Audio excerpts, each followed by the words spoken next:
सर्वैर्हीर्णं दोषवर्जितं ज्ञेयं गम्यं गुरुंश्चापि नत्वा सुप्रार्थ उच्यते।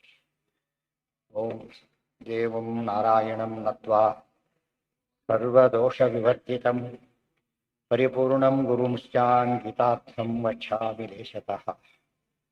समस्तगुणसम्पूर्णं सर्वदोषविवर्जितं नारायणं नमस्कृत्य गीतातात्पर्यमुच्यते। गुणगणनिलयं पतिं रमायाः जगदघहरञ्च वासवी सूनुं मुनिकुलतिलकञ्च पूर्णबोधं गुरुवपि परमं गुरुञ्च मे वन्दे।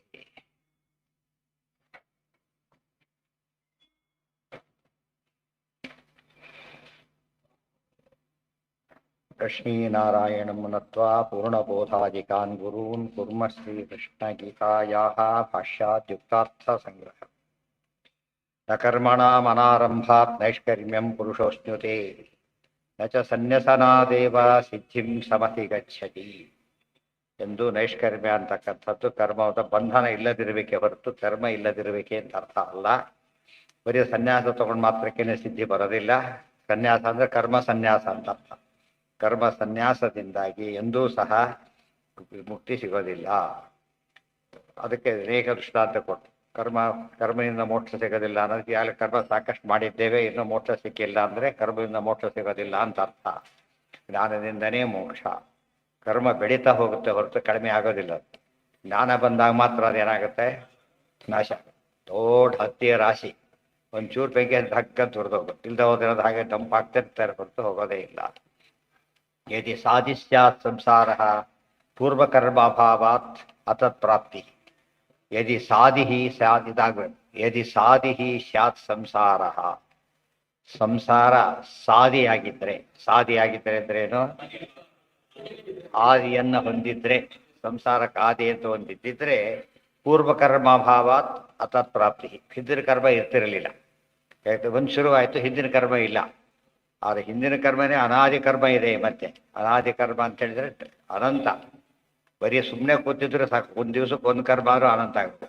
ಒಂದಕ್ಕೆ ಮಿನಿಮಮ್ 10 ಜನ್ಮ ಬರೋಷ್ಟಾದರೆ ಕರ್ಮದಿಂದ ಎಂದಾರು ಸಾಧ್ಯ ಇದೆಯಾ? ಅದಕ್ಕೆ ಕೆಸರಿಂದ ಕೆಸರ ತೊಡೆದಂತೆ ಕರ್ಮದ ಪಥವು, ಗೋಪಾಲದಾಸರ ಮಾತು. ಕೆಸರಿಂದ ಕೆಸರ ತೊಳೆದಂತೆ, ಕೆಸರಾಗಿದ್ದು ಮತ್ತೆ ಕೆಸರಿಂದ ತೊಳೆದು ಏನಾಗ್ತಾ ಹೋಗುತ್ತೆ, ಇನ್ನು ಗಟ್ಟಿಯಾಗುತ್ತೆ ಹೊರತು ಕ್ಲೀನ್ ಆಗೋದೇ ಇಲ್ಲ. ಅದಕ್ಕೆ ನೀರಿಂದ ತೊಳಿಬೇಕು. ನೀರು ಅಂದರೆ ತೀರ್ಥ ಅಂದರೆ ಜ್ಞಾನ. ನೀರಿಂದ ತೊಳೆದ್ರೆ ಹೋಗುತ್ತೆ ಹೊತ್ತು ಕೆಸರು. ಕರ್ಮ ಕೆಸರಿದ್ದ ಹಾಗೆ, ಶಾಸ್ತ್ರ ನೀರಿದ್ದ ಹಾಗೆ. ಆದ್ದರಿಂದ ಯಾರು ಶಾಸ್ತ್ರಾಧ್ಯಯನವನ್ನು ಮಾಡ್ತಾರೆ ಕರ್ಮ ಲೇಪ ಆಗೋದಿಲ್ಲ. ಮೊದಲೇದಾಗಿ ಕರ್ಮ ಲೇಪ ಆಗೋದಂತ ನೋಡ್ಕೋಬೇಕು. ಹಿಂದಿನ ಕರ್ಮ ನಾಶ ಆಗಬೇಕು. ಎರಡು ಜವಾಬ್ದಾರಿ ಇದೆ. ಈಗ ಇನ್ನು ನಾಶ ಆಯಿತು, ಮತ್ತೆ ಶುರುವಾಯ್ತು, ಏನು ಮಾಡೋದು ಈ ಮತ್ತೆ? ಅದು ಉಪಯೋಗ ಇಲ್ಲ. ಅಬಂಧಕತ್ವಂತು ಅಕಾಮೇನೈವ ಭವತಿ. ಹಾಗಿದ್ರೆ ಕರ್ಮ ಬಂಧಕ ಅಂತಿದೆಯಲ್ಲ, ಅದೇನು ಮಾಡಬೇಕು ಅಂದರೆ ಅಕಾಮತ್ವೇನೈವ ಭವತಿ. ಯಾವಾಗ ಫಲ ಕೇಳೋದು ಬಿಟ್ಟು ಬಿಡ್ತಾರೆ ತಕ್ಷಣ ಏನಾಯ್ತು, ಅಲ್ಲಿಗೆ ಬಂಧನ ಬಿಡ್ಲಿಕ್ಕೆ ಶುರುವಾಯ್ತು. ಬಂಧನ ರಿಲೀಸ್ ಆಗ್ಲಿಕ್ಕೆ ಶುರುವಾಗಿ ಫಲ ಕೇಳೋದು ಜಾಸ್ತಿ ಮಾಡ್ಕೊಂಡ್ಬಿಡ್ತೇವೆ. ಆದ್ದರಿಂದ ಬಿಟ್ಟಿಲ್ಲಲ್ಲ, ಜಾಸ್ತಿ. ಅದರಿಂದಾಗಿ ಕರ್ಮ ಬಂಧನ ಜಾಸ್ತಿ ಆಗ್ತಾ ಹೋಗುತ್ತೆ. ತಚ್ಚ ವಕ್ಷತೆ ಅನಿಷ್ಟಮಿಷ್ಟಂ ಮಿತಿ. ಕೊನೆಗೆ 18ನೇ ಅಧ್ಯಾಯದಲ್ಲಿ ಬರುತ್ತೆ. ಅನಿಷ್ಟ ಇಷ್ಟ ಮಿಶ್ರ ಅಂತ ಕರ್ಮದ ಫಲ 3 ವಿಧ ಅಂತೇಳಿ ಕೊನೆ ಕಡಿತಾರೆ. ಅಂತ ತಿಳ್ಕೊಂಡಿರ್ಬೇಕಿಲ್ಲಿ. ಮತ್ತೆ ಯದಿ ಸನ್ಯಾಸತ ಸಿದ್ಧಿಂ ರಾಜಾ ಕಶ್ಚದಿ ಅವಾಪ್ನುಯಾತ್. ಇನ್ನು ಮೂರಿಲ್ಲ, ಅದು ಇನ್ನೇ ಇದೆ. ಪರ್ವತಾಶ್ಚ ಧ್ರುವಾಶ್ಚೈವ ಕ್ಷಿಪ್ರಂ ಸಿದ್ಧಿಮವಾಪ್ನುಯು. ಔದಕಾಹ ಸೃಷ್ಟಯಶ್ಚೈವ ಜಂತವಃ ಸಿದ್ಧಿಮಾಪ್ನುಯು. ಭೀಮಸೇನ ದೇವರ ಮಾತಿದ್ದು ಮಹಾಭಾರತದಲ್ಲಿ ಕೆಳಗೆ ಕೋಟ್ ಮಾಡಿದರು. ಇದು ಸನ್ಯಾಸತ ಸಿದ್ಧಿಂ ರಾಜ ಕಶ್ಚಿದ್ ಅವಾಪ್ನುಯಾತ್. ಕರ್ಮ ಸನ್ಯಾಸದಿಂದನೇ ಸಿದ್ಧಿಯನ್ನು ಪಡೆಯೋದಾಗಿದ್ದರೆ ಪರ್ವತಗಳು 3 ಮೂಮೆಂಟೇ ಇಲ್ಲ ಅವಕ್ಕೆ. ಧ್ರುವಗಳು, ಮರಗಿಡಗಳು ಇವೆಲ್ಲ ಕೂಡ ಕ್ಷಿಪ್ರ ಸಿದ್ಧಿ ಆಗ್ತಿತ್ತು, ಬೇಗ ಆಗ್ತಿತ್ತು. ಯಾತಕ್ಕೆ? ಕರ್ಮ ಇಲ್ಲಲ್ಲ. ಆದ್ದರಿಂದ ಸಿದ್ಧಿಮವಾಪ್ನುಯು. ಔದಕಾಹ ಸೃಷ್ಟಯಶ್ಚೈವ. ಔದಕ ನೀರಲ್ಲಿರೋ ಪದಾರ್ಥಗಳೆಲ್ಲ ಜಂತವಃ. ಯಾಕೆ? ಪುಣ್ಯತೀರ್ಥ ಸ್ನಾನ ಮಾಡಿದ ಪುಣ್ಯ ಬಂದು ಅವು ಸಿದ್ಧಿಗೆ ಹೋಗ್ಬೇಕಾಗಿತ್ತು. ಅದಾಗೋದಿಲ್ಲ.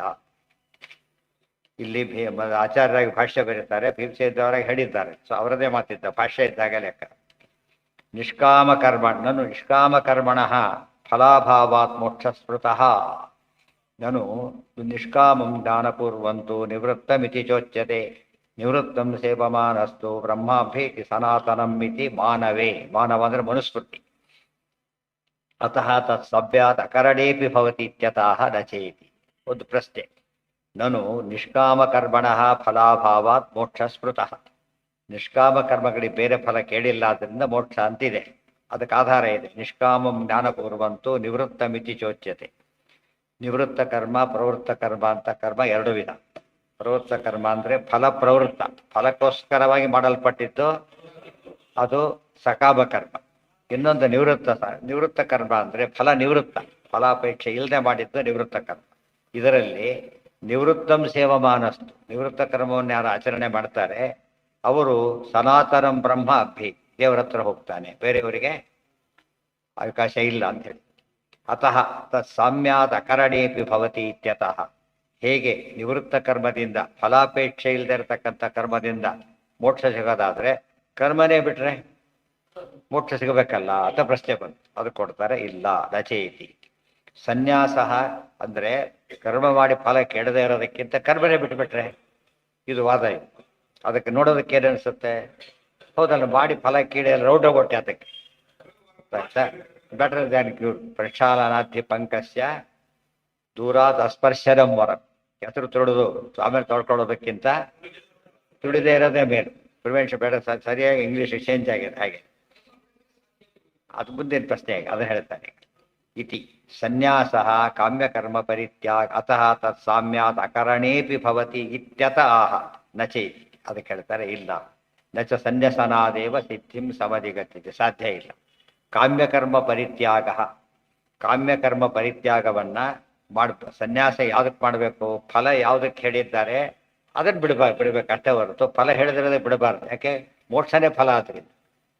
ಕರ್ಮದಲ್ಲೇ ಸಕಾಮ ಕರ್ಮ ಅಂತ ಹೇಳಿದಾಗ ತಕ್ಷಣ ಏನಿದೆ ಅದಕ್ಕೆ ಫಲ ಇದೆ. ಅವಾಗ ಏನು ಮಾಡ್ಬೇಕು, ಅಂತ ಕರ್ಮ ಬಿಟ್ಟೇ ಬಿಡಬೇಕು. ಸಕಾಮ ಕರ್ಮಗಳು ಎರಡು ವಿಧ, ಸಕಾಮ ಕರ್ಮ ಎರಡು ವಿಧ. ಆ ಕರ್ಮನೇ ಬಿಟ್ಬಿಡ್ಬೋದು, ಮಾಡಿ ಫಲ ಬಿಡ್ಬೋದು. ನಿಷ್ಕಾಮ ಕರ್ಮಕ್ಕೆ ಮುಖ್ಯ ಫಲ ಆದಾದ್ರಿಂದ ಬೇರೆ ಫಲ ಕೇಳಲಿಕ್ಕೆ ಹೋಗ್ಬಾರ್ದು. 3 ಸ್ಟೇಜ್ ಆಯ್ತು ಈಗ. ಅದಕ್ಕೆ ಹೇಳ್ತಾರೆ ಸನ್ಯಾಸ ಕಾಮ್ಯಕರ್ಮ ಪರಿತ್ಯಾಗ. ಕಾಮ್ಯಕರ್ಮ ಪರಿತ್ಯಾಗ ಮಾಡೋದು ಶ್ರೇಷ್ಠ. ಕಾಮ್ಯಾನಾಂ ಕರ್ಮಣಾಂ ಅಂತ ಬರುತ್ತೆ 18ನೇ ಅಧ್ಯಾಯ. ಇತಿ ವಕ್ಷಮಾಣತ್ವ ಅಕಾಮಕರ್ಮಣಾಮಂತಃಕರಣ ಶುದ್ಧ್ಯಾ ಅಕಾಮಕರ್ಮಣಾಮಂತಃಕರಣ ಶುದ್ಧ್ಯಾ ಜ್ಞಾನಾನ್ಮೋಕ್ಷೋ ಭವತಿ ತಚ್ಚೋಕ್ತ. ಈಗ ಒಂದು ಮಧ್ಯ ಒಂದು ಗ್ಯಾಪ್ ಇದೆ. ಈಗ ನಮಗೆ ಜ್ಞಾನದಿಂದನೇ ಮೋಕ್ಷ, ಬರೀ ಜ್ಞಾನ ಮಾಡಬೇಕು ಸಾಧ್ಯ ಇಲ್ಲ. ಯಾಕೆ, ಅಂತಃಕರಣಕ್ಕೆ ದೋಷ ಇದೆ. ಮನಸ್ಸಿನಲ್ಲಿ ಏನಿದೆ ಈಗ ದೋಷ ಇದೆ, ದೋಷ ಪರಿಹಾರ ಆಗ್ತದೆ. ದೋಷ ಪರಿಹಾರಕ್ಕೆ ಯಾವುದು ಬೇಕು, ಏನು ಬೇಕು, ಕರ್ಮಾಚರಣೆ ಮಾಡಿ ಫಲ ಬಿಡಬೇಕು. ಫಲ ಕೇಳಿ ಮತ್ತೆ ದೋಷ ಅಂಟಿಕೊಳ್ತಾಗ. ಫಲ ಕೇಳೋದೇ ದೋಷ, ಇನ್ನು ಯಾವ ದೋಷ ಬೇಕಿಲ್ಲ. ಕರ್ಮಕ್ಕೆ ಯಾವ ದೋಷ, ಫಲ ಕೇಳೋದೇ ದೋಷ. ಆದ್ದರಿಂದ ಅಂಟ್ಕೊಂಡ್ಬಿಡುತ್ತೆ. ಅಕಾಮ ಕರ್ಮಣಾಂ ಅಂತಃಕರಣ ಶುದ್ಧ. ನಿಷ್ಕಾಮ ಕರ್ಮ ಮಾಡ್ತಾ ಹೋದಂತೆ ಏನಾಗುತ್ತೆ, ಮನಸ್ಸು ನಮಗೆ ಫೀಲಿಂಗ್ ಬರುತ್ತೆ. ನೋಡಿ ಅಂತಃಕರಣ ಶುದ್ಧಿ ಹೇಗಾಗುತ್ತೆ ಅಂದರೆ, ಯಾರೋ ಫಲ ಕೇಳಿದ್ರು ಬೇಡ ಅಂದ, ಆಮೇಲೆ ಹೋಗಿದ್ರು, ಸ್ವಲ್ಪ ಬಿಟ್ಟು ಹೋದ್ರು, ಮನಸ್ಸು ಒಂಥರ ನೆಮ್ಮದಿ, ಮನಸ್ಸು ಶುದ್ಧ ಆಗ್ತಾ ಹೋಗುತ್ತೆ. ಗೊತ್ತಾಯ್ತಾ, ಫ್ರೀ, ಯಾವ ಸಮಸ್ಯೆ ಇಲ್ಲ. ಕೇಳಿಬಿಡ್ತಾನೆ ತಕ್ಷಣ ಏನಾಗುತ್ತೆ, ಒಂಥರ ಕಸಿವಿಸಿ ಶುರುವಾಗುತ್ತೆ. ಕೇಳಿದ ತಕ್ಷಣ ಒಂಥರ ಕಸಿವಿಸಿ, ಅದು ಅಂತಃಕರಣ ಮಲಿನ ಆಯ್ತಾಗ. ಗೊತ್ತಾಯ್ತಾ. ಸೊ ನಾವು ಅನುಭವ ಬರೋ ವಿಚಾರ ಇದೆ. ಅಂತಃಕರಣ ಶುದ್ಧಿ ಆಗುತ್ತೆ ಅನ್ನೋದು ಫಲಾಪೇಕ್ಷೆ ಎಲ್ಲೆಲ್ಲಿ ಬಿಡ್ತಾನೆ ಅಲ್ಲೆಲ್ಲ ಏನಾಗುತ್ತೆ, ಮನಸ್ಸು ಭಾಳ ನೆಮ್ಮದಿಯಿಂದ ಇರುತ್ತೆ. ಆ ನೆಮ್ಮದಿಗೆ ಏನಂತಾರೆ, ಶುದ್ಧಿ ಅಂತ ಕರೀತಾರೆ. ಇದು ಫಲ ಕೇಳಿದ ಡಿಸ್ಟರ್ಬೆನ್ಸ್, ಕೊಡ್ತಾರೋ ಇಲ್ಲೋ, ಕೇಳಿದಷ್ಟು ಕೊಡ್ತಾರೋ ಇಲ್ಲೋ, ಈ ಮತ್ತೆ ಮುಂದೆ ಸತ್ತು ಕೊಡ್ತಾರೋ ಇಲ್ಲೋ, ಬರೀ ಲಿಂಕ್ ಅದು ಹೋಗ್ತಾನೆ ಇರುತ್ತೆ. ಹಾಗೆ ಇಲ್ಲ ಅಂದ್ರೆ ಮತ್ತೆ ಯೋಚನೆನೇ ಇಲ್ಲ. ಇತಿ ಸನ್ಯಾಸ ಕಾಮ್ಯಕರ್ಮ ಪರಿತ್ಯಾಗ. ಅದಕ್ಕೆ ದೃಷ್ಟಾಂತ ಕೊಡ್ತಾರೆ ಭಾಗವತದೊಳಗೆ. ಏನಾಯಿತು, ಒಂದು ಮಾಂಸದ ತುಂಡು ಸಿಕ್ತು ಒಂದು ಪ್ರಾಣಿಗೆ, ಎಲ್ಲವೂ ಬಂದು ಕಿತ್ಕೊಳ್ಳೋಕೆ ಅದನ್ನು. ಇವು ಎಲ್ಲೋಡ್ರು ಬರ್ತಾ ಇದೆ, ಬರೀ ಸಾಕಾಗೋಯ್ತು, ತಪ್ಸ್ಕೊಳ್ಳೋಕ್ಕಾಗಲಿಲ್ಲ. ಸಂಖ್ಯೆ ಜಾಸ್ತಿ, ಬಲನೂ ಜಾಸ್ತಿ, ಬಿಸಾಕಿಬಿಡ್ತು. ಎಲ್ಲ ಆ ಕಡೆ ಈ ಕಡೆ ಹೋಗ್ಬಿಟ್ಟು, ಅವ್ರು ಎಲ್ಲ ಈ ಕಡೆ ಬರಲಿ, ಎಲ್ಲ ಆ ಕಡೆ ಹೋಗ್ಬಿಟ್ರು. ಸಾಕು, ಫ್ರೀ ಆಗಿ ಹಬ್ಬ, ಈ ಫ್ರೀ ಆಗಿ. ಯಾರ ಹತ್ರ ಫಲ ಇರುತ್ತೋ ಜನ ಹುಡ್ಕೊಂಡ್ ಬರ್ತಾರೆ. ಅವನ ಹತ್ರ ಏನಿಲ್ಲ, ಅವನ ಹತ್ರ ಯಾಕೆ ಹೋಗ್ಬೇಕು ಅಂತಾರಲ್ಲ. ಅದಕ್ಕೆ ಭಗವದ್ಭಕ್ತರು ಯಾತಕ್ಕೆ ಹೇಗಿರ್ತಾರೆ, ನಿಷ್ಕಿಂಚನ ಜನಪ್ರಿಯ. ನಿಷ್ಕಿಂಚನರು ಜನ ಆದಷ್ಟು ದೂರ ಇರಲಿ ಅಂತ ಅರ್ಥ. ಇತ್ತಷ್ಟು ತುಂಬ ಲಾಟ್ರಿ ಹೊಡಿತು ಅದು ಎಲ್ಲ ಸೇರ್ಕೊಂಡ್ಬಿಡ್ತಾರೆ. ಸನ್ಮಾನ ಮಾಡೋ ಹೆಸರಿನೊಳಗೆ ಶೇರ್ ಮಾಡ್ತಾರೆ.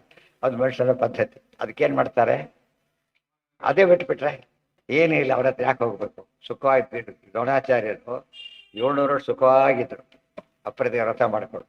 ಅದೇನೂ ಇಲ್ಲ, ಸುಖವಾಗಿದ್ರು. ಯಾವಾಗ ಭಕ್ತಿಗೆಲ್ಲ ನೂರಾರು ಗಲಾಟೆ ಶುರುವಾಗಿತ್ತು. ಅದು ಯಾವಾಗಲೂ ಕೂಡ ಅದು ಬಂಧಕ, ಫಲ ಬಂಧಕ ಎಂಬುದಕ್ಕೆ ಸಾಕ್ಷಿ. ಕಾಮ್ಯಾನಾಂ ಕರ್ಮಣಾಂ ಇತಿ ವಕ್ಷ್ಯಮಾಣತ್ವ ತಚ್ಚೋಕ್ತಂ ಕರ್ಮಭಿಃ ಶುದ್ಧ ಸತ್ವಸ್ಯ ವೈರಾಗ್ಯಂ ಜಾಯತೆ ಹೃದಿ ಇತಿ ಭಾಗವತೆ. ಕರ್ಮಭಿಃ ಶುದ್ಧ ಸತ್ವಸ್ಯ, ಕರ್ಮಾಚರಣೆ ಮಾಡಿ ಮಾಡಿ, ಸತ್ವ ಅಂದರೆ ಅಂತಃಕರಣ, ಶುದ್ಧ ಅಂತಃಕರಣನಾದವನಿಗೆ ಆಗ ವೈರಾಗ್ಯ ಬರಕ್ಕೆ ಶುರುವಾಗಿ. ಮೊದಲು ಯಾವುದ್ರಲ್ಲಿ ವೈರಾಗ್ಯ ಬರ್ಬೇಕು ನಮಗೀಗ? ಫಲದಲ್ಲಿ ವೈರಾಗ್ಯ ಬರಬೇಕು. ಫಲ ಬಿಡೋದು ಅಂದರೆ ವೈರಾಗ್ಯ ಬರೋದು ಒಂದು ಒಂದೇ. ನಿಷ್ಕಾಮ ಕರ್ಮ ಇಜಿಕೊಳ್ಟು ವೈರಾಗ್ಯದಿಂದ ಮಾಡೋ ಕರ್ಮ ಅಂತಾನೆ. ಅದು ಯಾವುದ್ರಲ್ಲಿ ವೈರಾಗ್ಯ ಅವನಿಗೀಗ?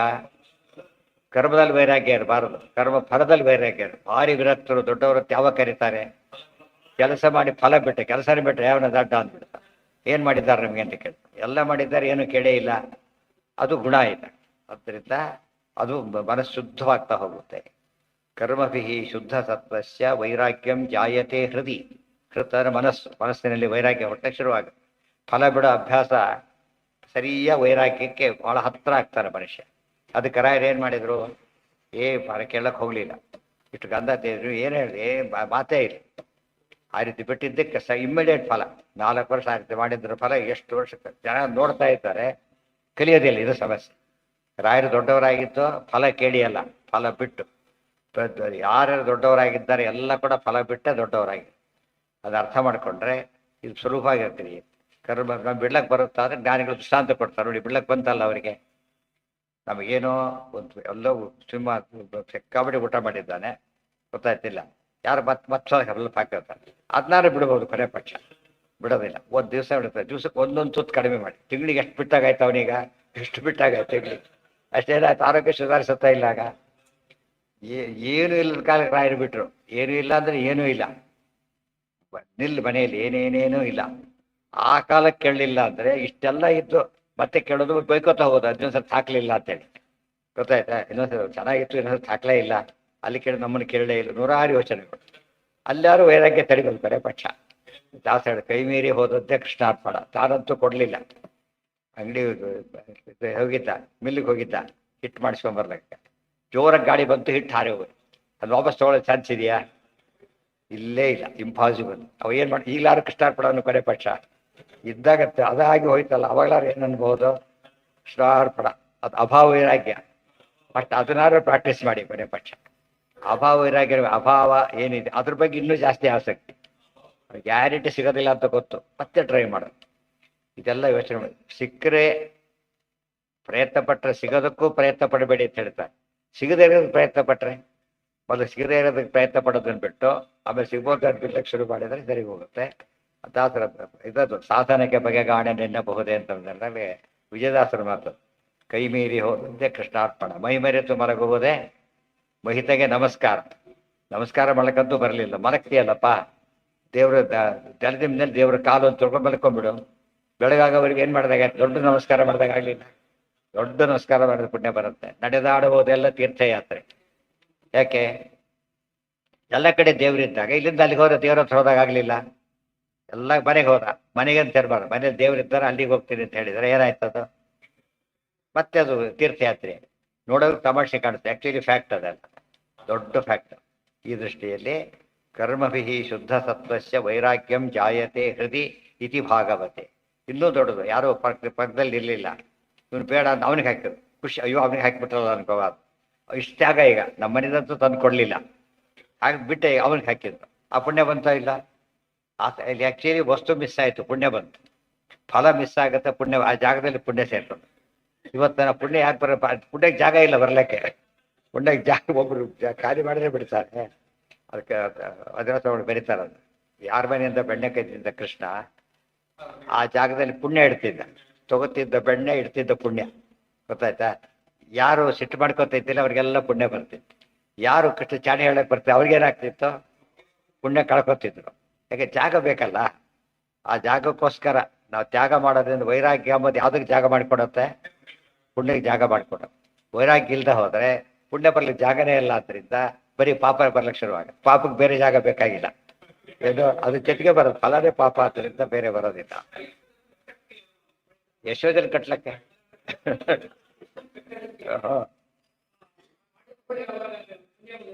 ಯಾಕೆ ಬಂತು ಪುಣ್ಯ? ಪುಣ್ಯರು ಬಂತು, ಇದು ಬಂತು. ಮೊದಲು ಎರಡು ಭಾಗ ಇದೆ, ಸಿಟ್ಟಿದೆ ಅದು ಪುಣ್ಯ ಇಲ್ಲ. ಯಾವ ಕೊನೆಯ ವೈರಾಗ್ಯ ಬಂತು ಅವಾಗ ಪುಣ್ಯ ಬಂತು. ಗೊತ್ತಾಯ್ತು? ಮೊದಲೇ ಪುಣ್ಯ ಬರಲಿಲ್ಲ, ಆಗ ಬಂತು. ವಾಯುದೇವರ ಹಾಗಲ್ಲ, ಎಲ್ಲ ಕಾಲಕ್ಕೆ ಏನು ಬರುತ್ತೆ ಅವರಿಗೆ? ಪುಣ್ಯದ ರಾಶಿ. ಎಷ್ಟು ಬ್ರಹ್ಮ ಪದವಿಯಲ್ಲಿದ್ದಾರೆ ಈಗಲೂ ಮತ್ತೇನು ಕೇಳೋದು. ಈ ಸ್ಟೇಜಲ್ಲೂ ಕೂಡ ಅವ್ರು ಹೇಗಿದ್ದಾರೆ? ಅದು ಶುದ್ಧವಾಗೋದು ಧರ್ಮ. ಧರ್ಮದಲ್ಲಿ ಎರಡು, ಸರಿಯಾದ ಮಾಡೋದು ಒಂದು ಧರ್ಮ, ಮಾಡಿ ಫಲ ಕೇಳೋದು ಎರಡನೇ ಧರ್ಮ. ಮೊದಲು ಕೆಟ್ಟದ್ದು ಮಾಡೋದು, ಫಲ ಬೇಲೆ ಕೇಳೋದು, ಇನ್ಯಾಕೆ ಒಳ್ಳೇದಾಗುತ್ತೆ ಅದರಿಂದ. ಅದು ಯೋಚನೆ ಮಾಡೋದಕ್ಕೆ ಒಂದು ದಿವಸಕ್ಕೆ ಬರೋದಿಲ್ಲ ಅಂತಾನೆ ಆವೃತ್ತಿ ಅಸಕೃತ ಉಪದೇಶ. ನಿನ್ನೆ ಪಾಠ ಕೇಳಿ ಇವತ್ತು ಕೇಳಿಲ್ಲ ಅಂತ ತಿಳ್ಕೊಂಬೇಡ. ನಿನ್ನ ಕಸ ಇವತ್ತು ಗುಡಿಸಿಲ್ಲ, ಕಸ ಅದು ಕಸ ಬಿದ್ದಿದೆಯಾ ಇಲ್ವಾ? ಅರ್ಥ ಆಯ್ತಾ? ಕಸ ಬೀಳೋದು ಸ್ವಭಾವ, ಪಾಪ ಬರೋ ಸಹಜವಾಗಿ. ಕತ್ಲೆ ದೀಪ ಹಚ್ಚಿದ ಕತ್ಲೆ ಬಂದೇ ಬಿಡುತ್ತೆ. ಕತ್ಲೆ ಹೋಗ್ಸೋದು ದೊಡ್ಡದು, ಕತ್ಲೆ ಬರೆಸೋದು ದೊಡ್ಡದಲ್ಲ. ಯಾಕೆ? ಸಹಜವಾಗಿ ಬರುತ್ತೆ. ಇದು ಪ್ರಯತ್ನ ಬೇಕು, ದೀಪಕ್ಕೆ ಪ್ರಯತ್ನ ಬೇಕು. ಜ್ಞಾನ ಅಂದ್ರೆ ದೀಪ. ಸೊ ಜ್ಞಾನಕ್ಕೇನು ಬೇಕು? ಪ್ರಯತ್ನ ಬೇಕು. ಸುಮ್ಮನೆ ಕೂತು ಜ್ಞಾನಿಗಳಾದವ್ರು ಇದ್ದಾರ, ದಡ್ಡರಾದವ್ರು ಇದ್ದಾರೆ. ಸುಮ್ಮನೆ ಕೂತು ವೈರಾಗ್ಯ ಬರೆದವ್ರು, ಜ್ಞಾನ ಬಂದವ್ರು ಯಾರಿದ್ದಾರೆ? ಒಬ್ಬರು ಸಿಗೋದು. ಓದಿ ಪಾಸ್ ಆಗೋದೇ ಕಷ್ಟ, ಓದೇ ಹಾಕಿ ಪಾಸ್ ಆಗ್ತಾನೆ. ಆ ದೃಷ್ಟಿಯಲ್ಲಿ ಕರ್ಮಾಚರಣೆ ಮಾಡಬೇಕು, ಫಲ ಬಿಡಬೇಕು. ದುಷ್ಕರ್ಮಗಳನ್ನು ಮಾಡಲೇಬಾರದು. ಸತ್ಕರ್ಮದಲ್ಲಿ ಎರಡು ಭಾಗ ಇದೆ, ಕಾಮ್ಯ ಅಕಾಮ್ಯ ಅಂತೇಳಿ. ಕಾಮ್ಯನ ಬಿಟ್ಬಿಡ್ಬೇಕು. ಅದು ಅಕಸ್ಮಾತ್ ಮಾಡೋ ಪ್ರಸಂಗ ಬಂದರೆ ಫಲ ಬಿಟ್ಟುಬಿಡ್ಬೇಕು. ಇದರಲ್ಲಿ ಫಲ ಕೆಡೋ ನೆಸಿಟಿನೇ ಇಲ್ಲ.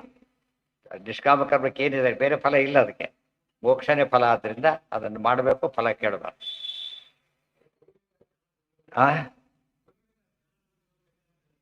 ಯಾರಿಗೆ? ಯಾರಿಗೆ? ಗುರುಗಳಿಂದ ಬಂತಲ್ಲ, ಅವರಾಗಿ ಬಂತ. ನಿಮ್ಮ ಪ್ರಶ್ನೆಯಲ್ಲ ಉತ್ತರ ಇದೆ. ಗುರುಗಳಿಂದ ಬಂತು ಅಂದ್ಮೇಲೆ ಏನರ್ಥ? ಇವ್ರು ಪ್ರಯತ್ನ ಇಲ್ವಾ? ಗುರುಗಳ ಹತ್ರ ಹೋಗಿದ್ದ ಪ್ರಯತ್ನ ಅಲ್ವೇನು? ಅಲ್ಲೇನು ಪ್ರಯತ್ನನೇ ಸಾಮಾನ್ಯ ಪ್ರಯತ್ನ ಅಲ್ಲ, ಭಾರಿ ದೊಡ್ಡ ಪ್ರಯತ್ನ. ಅಷ್ಟೊತ್ತು ಪಾಠ ಪ್ರವಚನಕ್ಕೆ ಒಂದು ಅಡ್ವಾಂಟೇಜ್ ಇರುವಂತ, ಅಷ್ಟೊತ್ತು ಪಾಪ ಮಾಡೋದಾದ್ರೆ ಬಿಡುತ್ತೆ ಕೊನೆ ಪಕ್ಷ. ಅಷ್ಟೊತ್ತು ಪಾಪ ಮಾಡ್ಲಿಕ್ಕೆ ಸಾಧ್ಯ ಇಲ್ಲ. ಯಾತಕ್ಕೆ? ಅದರಿಂದ ಅಟೆಂಡೆನ್ಸ್ ಹಾಕ್ಬಿಟ್ರೆ ಬಂದು ಅದು ಮೋಸ ಇಲ್ಲ. ಇದು ಅಷ್ಟರ ಮಟ್ಟಿಗೆ ಯಾರು ಪಾಪ ತಪ್ಪುತ್ತೆ. ಕೆಲವರು ಬರೆಸಲೇ ಪಾಪ ಮಾಡ್ತಿರ್ಬೋದು, ಆ ವಿಚಾರ ಬೇರೆ. ಇದು ಫಿಸಿಕಲಿ ಮಾಡಕ್ಕೆ ಬರೋದಿಲ್ಲ. ನತ್ತು ಇನ್ನೂ ಮುಗುದಿಲ್ಲ ಅದು ಬೈಕೋತ ಗೊತ್ತಿರ್ತಕ್ಕ. ಅಲ್ಲಿ ಪಾಪ ಬರ್ತಾರೆ ಮತ್ತೆ. ಅಂಥವ್ರು ಬರದಿಲ್ಲ. ಈ ದೊಡ್ಡ ಪಾಪ ಕಟ್ಟಿಕೊಡಕ್ಕೆ ಅದು ಮನಸ್ಸಿನಿಂದ. ಮನಸ್ಸು ಕಾರಣವಲ್ಲ ಪಾಪ ಪುಣ್ಯಕ್ಕೆಲ್ಲ ಹೇಳ್ತಾರಲ್ಲ.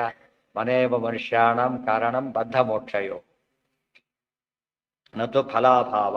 ಈ 3ನೇ ಅಧ್ಯಾಯ ಸರಿಯಾಗಿ ಓದಿಬಿಟ್ರೆ ಕರ್ಮದ ಬಗ್ಗೆ ಎಲ್ಲಾ ಡೀಟೇಲ್ಸ್ ಸಿಗುತ್ತೆ. ಅದಕ್ಕೆ ಸರ್ವಶಾಸ್ತ್ರಗಳ ಸಾರ ಭಗವದ್ಗೀತೆ ಅಂತ ಜಾತಕ್ಕೆ ಕರೀತಾರೆ. ಅಂದರೆ ಒಂದು ಕಡೆ ಇಷ್ಟು ಸೇರ್ಸಕ್ಕಾಗೋದಿಲ್ಲ. ಅದಕ್ಕೆ ಭಗವಂತನೇ ಹೇಳಬೇಕಾಗಿತ್ತು, ತಾನೇ ಹೇಳಿದ. ಅರ್ಜುನ ಜಪ ಮಾಡ್ಕೊಂಡು ಜಗತ್ತಿಗೆ ಕೊಟ್ಟ ಸಂದೇಶ ಅದನ್ನು ಹೇಳ್ತಾರೆ. ಈಗ ವಿರಕ್ತಾನಾಮೇವಚ ಜ್ಞಾನ ಮುಕ್ತಂ. ವೈರಾಗ್ಯಕ್ಕೂ ಜ್ಞಾನಕ್ಕೇನು ಸಂಬಂಧ? ನಮ್ಮ ಪಾಡಿಯ ಕರ್ಮ ಮಾಡ್ತೀವಿ, ಫಲ ಕೇಳ್ತೀವಿ. ಜ್ಞಾನ ಬರಲಿ ಅಂದರೆ ಬರೋದಿಲ್ಲ. ಭಾಗವತ ಶ್ಲೋಕ ಕೋಟ್ ಮಾಡ್ತಾರೆ. ವಿರಕ್ತಾನಾಮೇವಚ ಜ್ಞಾನಂ. ಸಿಂಪಲ್ ಅದು. ಅನ್ನ ಹಸಿವಾದವನಿಗೆ, ಹೊಟ್ಟೆ ತುಂಬಿದವನಿಗೆ ಅನ್ನ ಅಲ್ಲ. ಸೊ ವೈರಾಗ್ಯ ಇದ್ದವನಿಗೆ ಜ್ಞಾನದ ಮಹತ್ವ ಗೊತ್ತಾಗುತ್ತೆ ಹೊರತು ಇವನಿಗೆ ಗೊತ್ತಾಗೋದಿಲ್ಲ. ಗೊತ್ತಾಯ್ತಾ?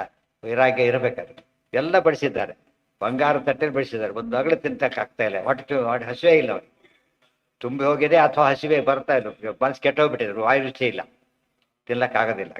ಸೊ ಅನ್ನಕ್ಕೆ ಹಸಿವು ಹೇಗಬೇಕೋ ಅದಕ್ಕೆ ಅಪಿಟೈಟ್ ಕ್ರಿಯೇಟ್ ಆಗಬೇಕಾದ್ರೆ, ಇಲ್ಲ ಹೋದ್ರೆ ಸಾಧ್ಯ ಇಲ್ಲ.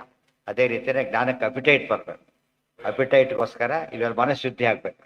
ನಾಲಿಗೆ ಶುದ್ಧ ಆಗ್ಬೇಕಲ್ಲ, ರುಚಿಗೆ ನಾಲಿಗೆ ಶುದ್ಧ ಆಗಬೇಕು. ಇದಕ್ಕೆ ಮನಸ್ಸು ಶುದ್ಧ ಆಗ್ಬೇಕು.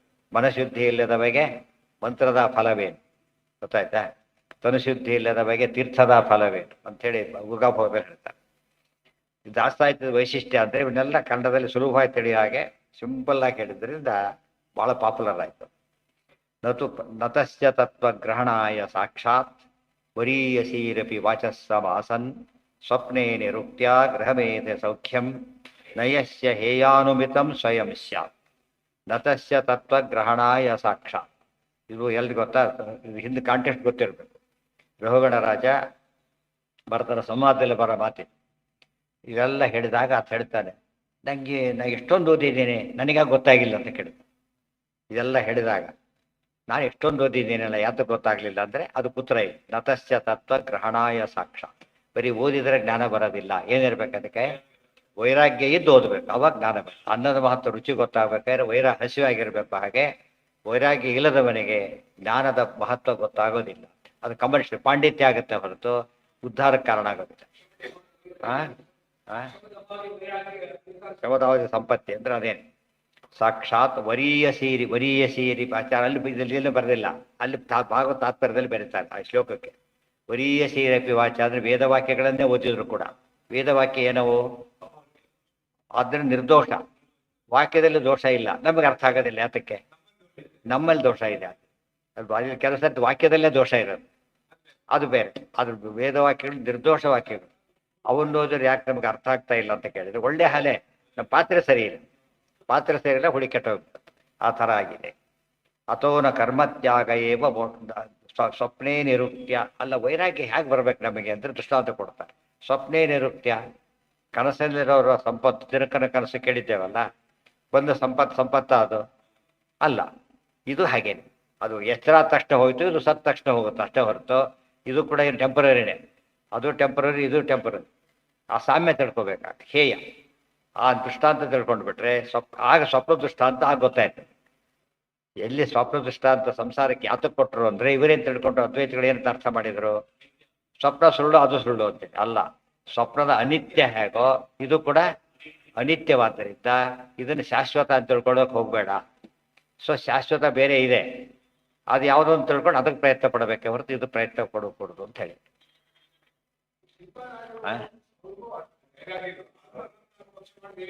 ಈ ದೇವರಿಗೋಸ್ಕರ, ದೇವ್ರ ವೈಭವ, ಅದಕ್ಕೆ ದೇವರಿಗೆ ಎಷ್ಟು ಕೊಟ್ಟರು ಭಾರಿ ಪುಣ್ಯ. ಇಲ್ಲ ಇಲ್ಲ, ದೇವರ ವೈಭವ ತೋರಿಸೋದಕ್ಕೋಸ್ಕರವಾಗಿ ಮಾಡಿದಾಗ ಅದು ಎಲ್ಲರೂ ತೋರಿಸ್ಬೋದು. ಒಳ್ಳೇದನ್ನ ಒಬ್ಬರೇ ತೋರಿಸಿದ್ರು ಸಾಕು, ಎಷ್ಟು ಜನ ತೋರಿಸ್ಬೇಕಾಗಿಲ್ಲ. ಅದು ಅಂದ್ರೆ ಹೇಳಿದ್ರು, ಒಂದು ನಿಮ್ಮದು ಕಡಿಮೆ ನೈವೇದ್ಯ ಮಾಡ್ತೀರಾ, ಇಲ್ಲ ಕೃಷ್ಣಾರ್ಪಣ, ಸರಿ, ಅದು ಸರಿನೇ. ಜಾಸ್ತಿ ಇದೆ ಅದು ಸರಿನೇ, ಪ್ರೊವೈಡೆಡ್ ಏನೋ ದೇವರಿಗೆ ಸಂಕಲ್ಪ ಇದ್ದಾಗ ವೈಭವ ಎಷ್ಟು ಮಾಡಿದ್ರು ಸಾಕು. ನಮ್ಮ ವೈಭವ ದೇವರಿಗೆ ಏನೂ ಅಲ್ಲ, ಸಾಕ್ಷಾತ್ ಲಕ್ಷ್ಮೀಪತಿ. ಅದು ತಮ್ಮ ಪುಣ್ಯಕ್ಕೋಸ್ಕರ ಏನು ಮಾಡಬೇಕು, ವೈಭವ ಮಾಡಬೇಕು, ಏನು ತಪ್ಪಲ್ಲ. ಮತ್ತೆ ನೈವೇದ್ಯ ಮಾಡಿದ್ದೆಲ್ಲ ಒಬ್ಬರೇ ಅಂತ ತಿನ್ನೋದಿಲ್ಲ, ಅಷ್ಟು ಜನಕ್ಕೆ ಉಪಯೋಗ ಆಯ್ತು. ಅದಕ್ಕೋಸ್ಕರ ಮಠಕ್ಕೆ ಬರೋಕ್ಕಾಗಲಿ ಜನ ಪಾಪ, ಭಾರಿ ವೆರೈಟಿ ಮಾಡಿರ್ತಾರೆ. ಏನ ಯಾವುದಕ್ಕೆ? ಅದಕ್ಕೆ ಶ್ರೀಪಾದರಾಜರ ವೈಶಿಷ್ಟ್ಯ ಏನು ಅಂತ ಕೇಳಿದರೆ ಅದು ಯೋಗ್ಯತೆ ಇತ್ತು ಅವ್ರಿಗೆ. ಆ ಯೋಗ್ಯತೆ ಇದ್ದವರಲ್ಲಿ ಇಲ್ಲದೆ ಪ್ರಯತ್ನ ಪಡ್ಲಿಕ್ಕೆ ಹೋಗ್ಬಾರ್ದು. ಎಷ್ಟು ಯೋಗ್ಯತೆ ಇತ್ತು ಅಂದರೆ ಕೆಲವರು ಟ್ರೈ ಮಾಡಿದರು, ಒಂದು ದಿವಸ ಉಪವಾಸಗಳು ಮಾಡ್ತೀವಿ ಅಂತ ಟ್ರೈ ಮಾಡಿ ಏನು ಮಾಡಿದರು, ಕಾಡಲ್ಲಿ ಹೋಗಿ ಅವನಿಗೆ ಅವ್ನು ಹೇಳ್ಕೊಟ್ಟಿದ್ರು ಮೇನೆ ಹೊರವನಿಗೆ ದಾರಿ ತಪ್ಪಿಸ್ಬಿಟ್ಟು ಅವತ್ತು ಉಪವಾಸ ಹಾಕ್ಬೋತ್ತೇಳಿ. ಇವು ದುಡ್ಡು ಕೊಟ್ಟು ಅಡಿಯವನಿಗೆ ದುಡ್ಡು ಕೊಟ್ಟು ವಿಷ ಹಾಕಿಸ್ತಾರಂತ ಹಾಕಿ ಅವನು ದುಡ್ಡಿಗೋಸ್ಕರ ಮಾಡಿದ. ಅಲ್ಲಿ ಏನೇನು ಸಿಗೋ ಚಾನ್ಸೇ ಇಲ್ಲ, ಅಂಥ ಜಾಗದಲ್ಲಿ ಸಿಕ್ಕಾಕೋಗ್ಬಿಟ್ಟು. ಇನ್ನು ನೋಡ್ರಿ ಇವ್ನು ಗೊತ್ತಾಗತ್ತೆ, ಇವ್ರು ರಾಜವೈಭವ ಏನು ಅಂತೇಳಿ ಯಾವನೋ ಬಂದ ಒಬ್ಬ ಗಾಡಿ ತುಂಬ ವಿಚಿತ್ರ ಪಕ್ಷಭೋಜ್ಯಗಳೆಲ್ಲ ತಯಾರು ಮಾಡೋ ಪದಾರ್ಥಗಳು ತಂದುಬಿಟ್ಟಿದ್ದ. ನಾನು ತಿರುಪತಿ ಹೊರಟಿದ್ದಂತ ಅವನು ಸೂಚನೆ ಆಯಿತು, ಇಲ್ಲಿದ್ದಾರೆ ಅವ್ರಿಗೆ ಕೊಟ್ಬಿಡೋದು, ನನ್ನ ಬುಡಕ್ಕೆ ಕೊಟ್ಟತ್ತೆ ಅಂತ ಹೇಳಿಬಿಟ್ಟು ಬಂತು. ಅವ್ರಿಗೆ ಪ್ರತಿ ಸರಿ ತಾಗತ್ತೆ ಏನು ಕಡಿಮೆ ಆಗದಾಗ ಆಗ ಗೊತ್ತಾಯ್ತು. ಅದು ಯೋಗ್ಯತೆ ಇದ್ದವ್ರು ಸಂಕಲ್ಪ ಮಾಡಿದ್ರೆ ಕೊಡ್ತಾರೆ. ಒಬ್ಬ ಫಸ್ಟ್ ರ್ಯಾಂಕ್ MBBS ಹುಡ್ಕೊಂಡ್ಬರ್ತಾರೆ ಅವನ್ನ, ನನಗೂ ಹಾಗೆ ಬರಲಿದ್ರೆ ಹುಡ್ಕೊಂಡ್ಬಂದ್ರೂ ಕೊಡೋದಿಲ್ಲ. ಯಾಕೆ? ಯೋಗ್ಯತೆ ಇಲ್ಲ. ಅರ್ಹತೆ ಇದ್ದವನಿಗೆ ಅಪ್ಲೈ ಮಾಡಬೇಕಾಗಿಲ್ಲ, ಅಷ್ಟರ ಮಟ್ಟಿಗೆ ಏನಿರುತ್ತೆ ಡಿಮ್ಯಾಂಡ್ ಇರುತ್ತೆ. ಇದು ಅಂಥ ಭಕ್ತರು ಇರ್ತಾರೆ, ಅಂಥ ಭಕ್ತರು ಇರ್ತಾರೆ. ಆದ್ದರಿಂದ ಅವ್ರು ನಾವೇನು ಮಾಡಿದೆ, ಅವ್ರೇನು ಜನ ಬೈಲಿಕ್ಕೆ ಶುರು ಮಾಡಿದ್ರೆ ಹೊರತು ಅವ್ರ ಯೋಗ್ಯತೆ ಅರ್ಥ ಮಾಡ್ಕೊಂಡಿಲ್ಲ. ಭಾರಿ ಯುವ ಚಾಪಲ್ಯ ಜಾಸ್ತಿ ಅಂತ ಕಾಣುತ್ತೆ, ಅವರೇ ದಿವಸ ತಿಂತಾರೆ ಅಂತ. ಅದಕ್ಕೆ ಅವರು ಸತ್ಯ ಏನು ಮಾಡಿದಾರಂತೆ, ವ್ಯಾಸರಾದ್ರೆ ಬರೀತಾರದು ಎಲ್ಲ ಊಟ ಮಾಡಿದ್ರೆ ತೆಗೆದಿಟ್ಬಿಟ್ರು ಪೂರ್ತಿ. ಅದು ಹೇಗಿದ್ದು ಅದಿಷ್ಟು ಕೂಡ, ಎಷ್ಟು ಊಟ ಮಾಡಿದ್ರು ಅದಿಷ್ಟು ಹೇಗೆ ಗೊತ್ತಾ, ಪೂರ್ತಿ ಬಿಸಿ ಹಾಗೇ ಇದೆ. ಊಟ ಮಾಡಿದ ಬಾಯಲ್ಲಿ ಬಂದು ತೂರ್ತಿತ್ತು ಮುಗಿದೋಯ್ತು ಆಗಲೇ. ಅದು ಹಾಗೆ ಬಿಸಿ ಬರಬೇಕು ಪದಾರ್ಥ, ಅನ್ನಗೇನ ಮೇಲೆ ಉಗಿಬೇಕಂತ ಹೇಳ್ದು ಆ ಥರ ಇತ್ತು. ಅದೇನು ಹಚ್ಕೊಂಡಿಲ್ಲ, ಅದನ್ನಾರು ಆಸೆಗೋಸ್ಕರ ತಿಂದಿದ್ದಲ್ಲ. ದೇವ್ರ ಕೃಷ್ಣಾರ್ಪಣ ಅಂತ ಅರ್ಪಿಸಿದ್ರು, ಆಕ್ಷೇಪಣೆ ತೆಗೆದು ತೋರಿಸಿದ್ರು ಅಷ್ಟೇ. ಅವ್ರು ಏನಿಲ್ಲ ಅಂತ ಆಯ್ತಾಗ ಜಿಫಾ ಚಾಪಲ್ಯ ಇಲ್ಲ. ವೈಭವ ದೇವರಿಗೆ ಎಷ್ಟು ಮಾಡಿದ್ರು ಕಡಿಮೆನೆ. ಮನೆಯಲ್ಲಿ ಏನೂ ಇಲ್ಲ, ದೇವರಿಗೆ ಬೇಕಾದಷ್ಟು ಮಾಡಿಸ್ತಾ ಇದ್ದಾರೆ, ಅದು ಭಕ್ತಿ. ಅದು ಎಲ್ಲ ತಾನು ಮಾಡ್ಕೊಂಡು ದೇವ್ರಿಗೆ ಮಾತ್ರ ಏನೂ ಇಲ್ಲ, ಅದು ದುರ್ವಾಸನೆ ತುಪ್ಪ ಅಷ್ಟೇ. ಎಷ್ಟು ಅನ್ಯಾಯ, ಅದು ಎಂದು ಸಾಧನೆ ಆಗೋದಿಲ್ಲ. ಹಾಂ, ಏನು? ಹೌದು ಹೌದು, ಬರೋದಿಲ್ಲ ಅಂತ ಹೇಳಿ. ಹೌದು. ಹಾಂ ಹಾಂ ಸರಿ ಸರಿ. ಹ್ಞೂ, ಫಸ್ಟ್ ಸ್ಟೆಪ್ ಉದಾಹರಣೆ ತಿಳ್ಕೊಳ್ಳಿ. ನಿಮಗೆ ನಮ್ಮನ್ನ ಅನ್ವೇರಿಗೆ ಹೋಗಲೇಬೇಡಿ. ಇವತ್ತು ಊಟಕ್ಕೆ ಹಸಿವೆ ಆಗಿರ್ಬೇಕು, ಹೊತ್ತಾನೆ ಹಸಿವು ಆದ ತಕ್ಷಣ ಊಟ ಮಾಡ್ಲಿಕ್ಕೆ ಬರುತ್ತಾ ನಿಮಗೆ? ಊಟ ಇರಬೇಕಲ್ಲಿ, ಗೊತ್ತಾಯ್ತಿಲ್ಲ. ಊಟ ಇರಬೇಕು, ಹಸಿವೆ ಆಗಿರ್ಬೇಕು. ಅದಕ್ಕೆ ಜ್ಞಾನ ಹೇಗೆ ತಯಾರು ಮಾಡಿ ಸಂಪಾದನೆ ಮಾಡಬೇಕು ಅಂದರೆ, ಜ್ಞಾನ ಭಕ್ತಿ ವೈರಾಗ್ಯ ಒಂದೊಂದೇ ಸಂಪಾದನೆ ಮಾಡ್ತೇವೆ ಅಂದರೆ ಸರಿಯಲ್ಲ. ಒಂದ್ಸಲ ಕಾಲೊಂದೇ ಬೆಳೆಸ್ತೇವೆ, ಕೈಯೊಂದೇ ಬೆಳೆಸ್ತೇವೆ, ಹಾಗೆ ಯೂನಿಫಾರ್ಮ್ ಬಾಡಿ ಹೇಗೆ ಬೆಳೆಯುತ್ತೋ ಏಕಕಾಲಕ್ಕೆ ಇರಬೇಕಲ್ಲ. ಗೊತ್ತಾಯ್ತು? ಅದು ದೃಷ್ಟಾಂತ ಕೊಡ್ತಾರೆ ಭಾಗವತದಲ್ಲಿ. ಯಾಕೆ ಅನ್ನ ಊಟ ಮಾಡ್ತಾನೆ, ಯಥಾಶ್ಚತಸ್ತು ತುಷ್ಟಿ ಪುಷ್ಟಿ ಕ್ಷುತಪಾಯೋ ಅನುಘಾಸಂ. ಹಸಿವಾಗಿದೆ ಊಟ ಮಾಡ್ತಿರ್ತಾನೆ, ಬಡಿಸಿದ್ದಾನೆ, ಒಂದು ತುತ್ತು ತಿಂತ ಹೋಗ್ತಾನೆ. ಏನೇನಾಗತ್ತೆ ಅಲ್ಲಿ? ಒಂದು ಕಡೆಗೆ ತೃಪ್ತಿ, ಒಂದು ಕಡೆಗೆ ಹಸಿವು ಕಡಿಮೆ ಆಗೋದು, ಇನ್ನೊಂದು ಕಡೆಗೆ ಪುಷ್ಟಿ ದೇಹಕ್ಕೆ. ಮೂರು ಏಕಕಾಲಕ್ಕಾಗುತ್ತೆ. ಜ್ಞಾನಭಕ್ತಿ ವೈರಾಗ್ಯದಲ್ಲಿ ಈ ಜನ್ಮ ಪೂರ್ತಿ ವೈರಾಗ್ಯನೇ ಪ್ರಾಕ್ಟೀಸ್ ಮಾಡ್ತೀನಿ ಅನ್ನಬಾರ್ದು. ಎಲ್ಲ ಸೈಮಿತ್ಯ ಹೋಗ್ತಾ ಬರಬೇಕು. ಅದಕ್ಕೆ ಒಂದು ಜನ್ಮಕ್ಕಾಗೋದಾದ್ರೆ ಎಲ್ಲ ಪ್ರಶ್ನೆ ಬರೋದು. ಒಂದು ಜನ್ಮಕ್ಕಾಗೋದಿಲ್ಲ. ಹೇಗಾಗುತ್ತೆ ಇದು? ಹಂತ ಹಂತಲ್ಲಿ ಆಗುತ್ತೆ. ರಾಜಾಮಣಿ ಒಂದು ಚೆನ್ನಾಗಿ ಮಾಡಿದ್ದಕ್ಕೆ ತಕ್ಷಣ ಜ್ಞಾಪಕ ಬಂತು. ಎಲ್ರಿಗೂ ಹಾಗೆ ಬರೋದಿಲ್ಲ, ಬಂದು ತಯಾರು ಮಾಡ್ಕೊಂಡಿದ್ದ ಅಂತ. ಅರ್ಥ ಆಯ್ತಾ? ಅದರಿಂದ ಸೈಮಿಲ್ಟಿ ಮೂರನ್ನೂ ಪ್ರಯತ್ನ ಪಡ್ತಿದ್ರೆ ಒಂದು ನಿಧಾನವಾಗಿ ಏನಾಗುತ್ತದ ಆ ಮೆಚುರಿಟಿ ಬಂದು ಕ್ಲಾರಿಟಿ ಬರುತ್ತೆ. ಮೊದಲು ಕ್ಲಾರಿಟಿ ಮಕ್ಕಳಿಗೆ ಏನೋ ತಿಳಿಯುತ್ತಾ? ಮೊದಲು ನಿಧಾನ ತಿಳಿಯೋಕ್ಕೆ ಶುರು ಆಗುತ್ತಲ್ಲ ಹಾಗೆ. ಮಕ್ಕಳಿಗೆ ನೀನು ಯಾವ ಊಟ ಮಾಡಬೇಕಪ್ಪ, ಏನೇನಿದೆ ಅಂತ ಗೊತ್ತಿಲ್ಲ. ಮಕ್ಕಳಿಗೆ ಅರ್ಥ ಆಗೋರಿಗೆ ಊಟ ಮಾಡಬಾರ್ದು ಅಂದರೆ ಗೊತ್ತಾಗುತ್ತೆ ಅಷ್ಟೇ. ದೊಡ್ಡವರಾದ್ಮೇಲೆ ಗೊತ್ತಾಗುತ್ತೆ ಊಟದ ಮಾತು. ಆಗ ಗೊತ್ತಿಲ್ಲ ಅದಕ್ಕೆ, ಆಮೇಲೆ ಗೊತ್ತಾಗುತ್ತೆ.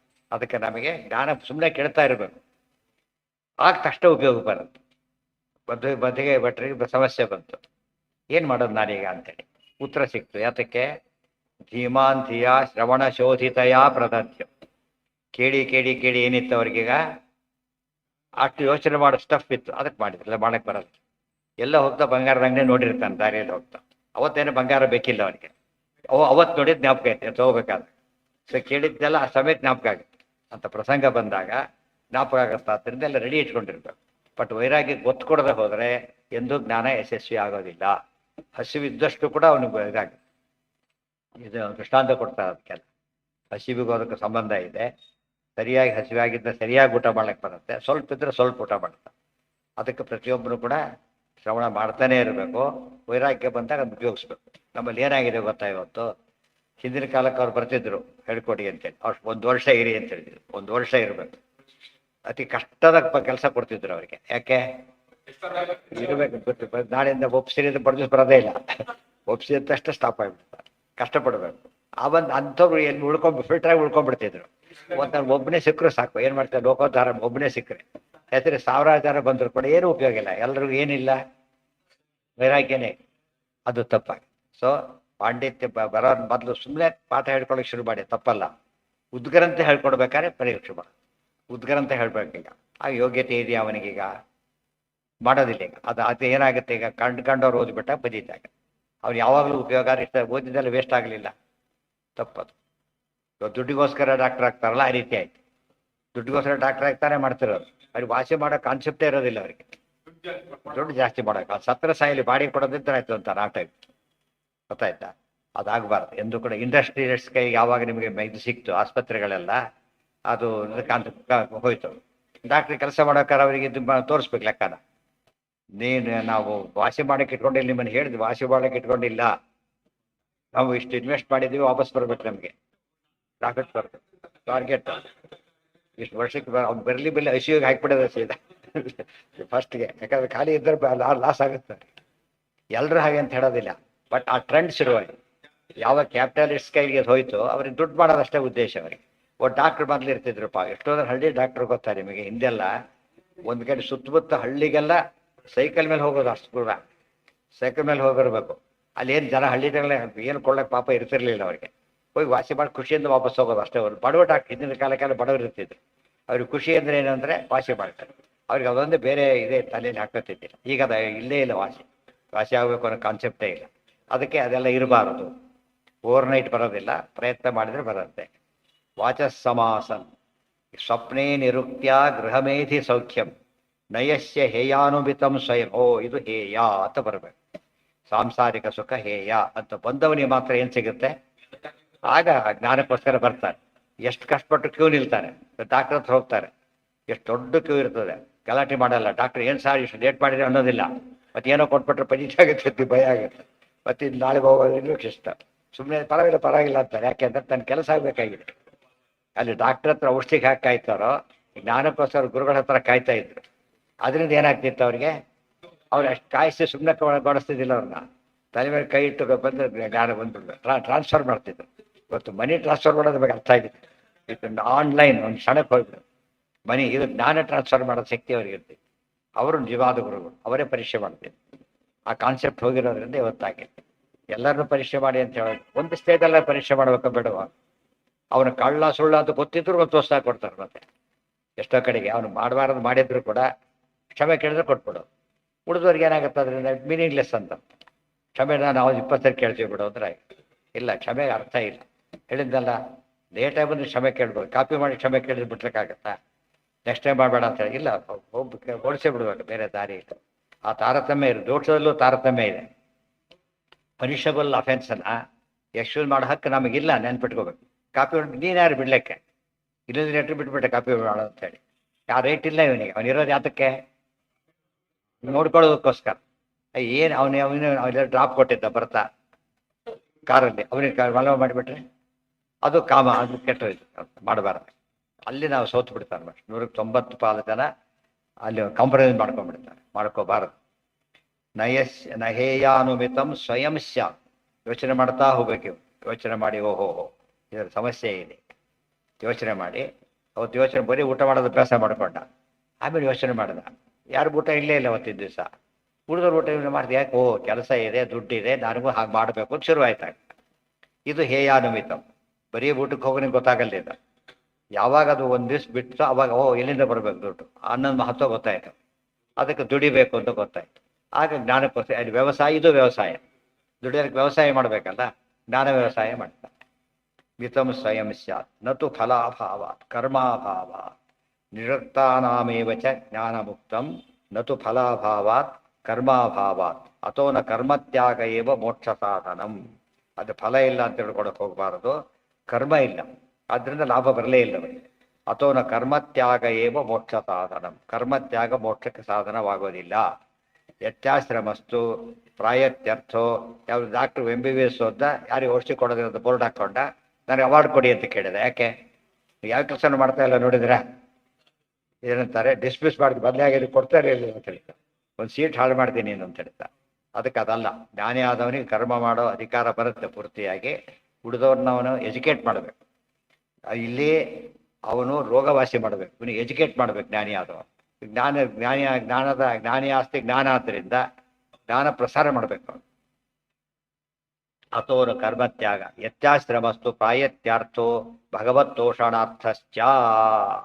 ಹಾಗಿದ್ರೆ ಸನ್ಯಾಸಿ ಆಗಿ ತಗೋತಾರೆ. ಪ್ರಶ್ನೆ ಬರುತ್ತೆ, ಸನ್ಯಾಸಿ ಆಗಿ ತಗೊಳ್ತಾರೆ ಹಾಗಿದ್ರೆ? ತುಂಬ ಜನ ಗೊತ್ತಿಲ್ಲ. ಸನ್ಯಾಸ ತಗೊಳ್ಳೋದು ಅಂದ್ರೆ ಏನರ್ಥ? ಎಸ್ಕೇಪ್ ಆಗೋದು ಅಂತ. ಎಸ್ಕೇಪ್ ಆಗೋದು ಸಂಸಾರ ಅಲ್ಲ. ಎಸ್ಕೇಪ್ ಆದ್ರೆ ಓಡೋಗ್ಬಿಟ್ಟ ಅಂತ ಅರ್ಥ. ರಾತ್ರಿ ಓಡೋಗ್ಬಿಟ್ಟ.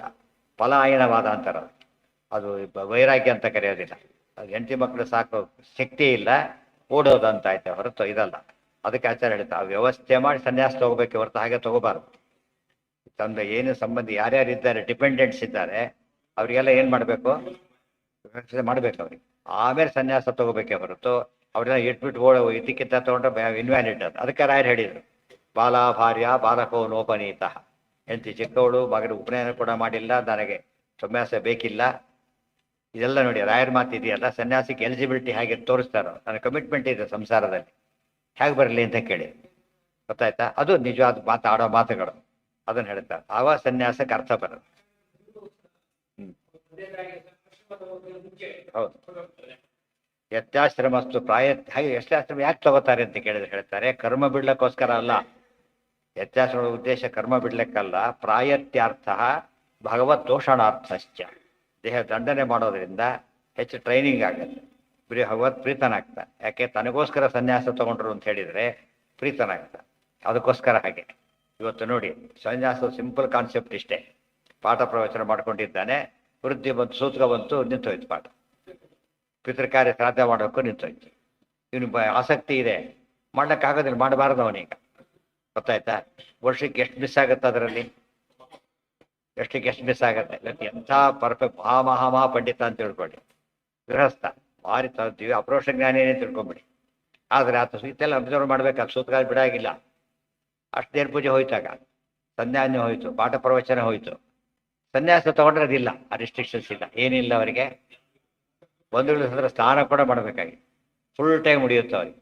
ಅದಕ್ಕೆ ಸನ್ಯಾಸ ತಗೊಳ್ತಾರೆ ಹೊರತು ಟೈಮ್ ಪಾಸ್ಗೂ ಫ್ರೀ ಅದು ಎಸ್ಕೇಪಿಸಮ್ ಸನ್ಯಾಸ ತಗೊಳ್ಬಾರ್ದು. ಪೂರ್ತಿ ಬೇರೆ ಕಡೆ ಡಿಸ್ಟರ್ಬೆನ್ಸೇ ಇಲ್ಲ. ಅವ್ರು ಎಂಥ ಸತ್ಸುದ್ದಿ ಬಂದರೂ ಕೂಡ ಕೆಲವು ನೋಡಿದ್ದೀನಿ. ಯಾರೋ ಸ್ವಾಮಿಗಳು ಪಾಪ ಪುರಾತನ ಮಗನೇ ಸತ್ತಿದ್ದಾನೆ, ಸುದ್ದಿ ಬಂದಿದೆ, ಕೇಳಿದ್ದು ಆಯ್ತು, ಪಾಠ ಮುಂದುವರಿಸಿದ್ದೆ ಕೆಲಸ. ಕಾರ್ಯ ಇದು ಗೃಹಸ್ಥ ಮಾಡ್ಲಿಕ್ಕೆ ಬರೋದಿಲ್ಲ, ಬೇರೆ ಬೇಕಾಷ್ಟು ಕೆಲಸ ಇದೆ, ಆಗ್ತೀನಿ ಮೈಲಿಗೆ ಬಂದ್ಬಿಡುತ್ತೆ ಇಮಿಡಿಯೇಟ್ ಆಗಿ ಸೋತಿಕ.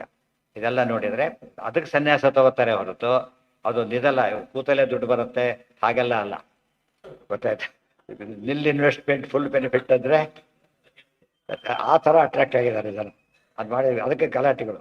ವೈರಾಗ್ಯದ ಸನ್ಯಾಸಗಳಾದರೆ ಕೆಲವು ಮಟ್ಟಕ್ಕೆ ಒಬ್ಬರು ಸಿಗೋದಿಲ್ಲ ಕ್ಯಾಂಡಿಡೇಟ್ಸು, ದುಡ್ಡಿಲ್ಲ ಅವ್ರ ಹತ್ರ. ಮತ್ತು ವೈರಾಗ್ಯತೆ ನೀವು ಯಾಕೆ ತೊಗೊಬಾರ್ದನ್ನ? ಇಲ್ಲ, ದೊಡ್ಡ ಮಟ್ಟನೇ ಆಗ್ಬೇಕಾರೆ.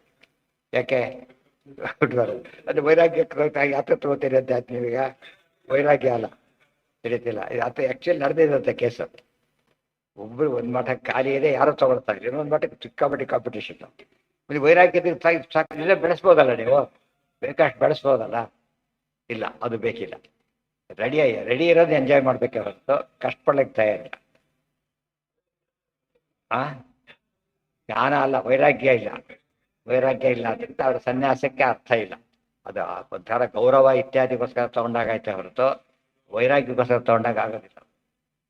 ಆಚಾರ್ಯ ಬಗ್ಗೆ ಹೇಳ್ತಿರ್ತೀನಿ. ಆಚಾರ್ಯ ಬರ್ತಾರೆ, ತುಂಬ ದಿವಸ ಆಗಿತ್ತು, ಆಚಾರ್ಯ ಸನ್ಯಾಸ ತಗೊಂಡು ಇವ್ರು ಬೇಡ ಅಂತ ಹೇಳಿದ್ರು, ತಗೊಂಡ್ರು. ಮನಸ್ಸು ಬೇಸರ ಇತ್ತು ಅವ್ರಿಗೆ, ಗೊತ್ತಾ, ಉತ್ತರ ಕೊಡ್ಲಿಕ್ಕೆ ಆಗಲಿಲ್ಲ ಆಚಾರ್ಯ ಮಾತುಗಳಿಗೆಲ್ಲ.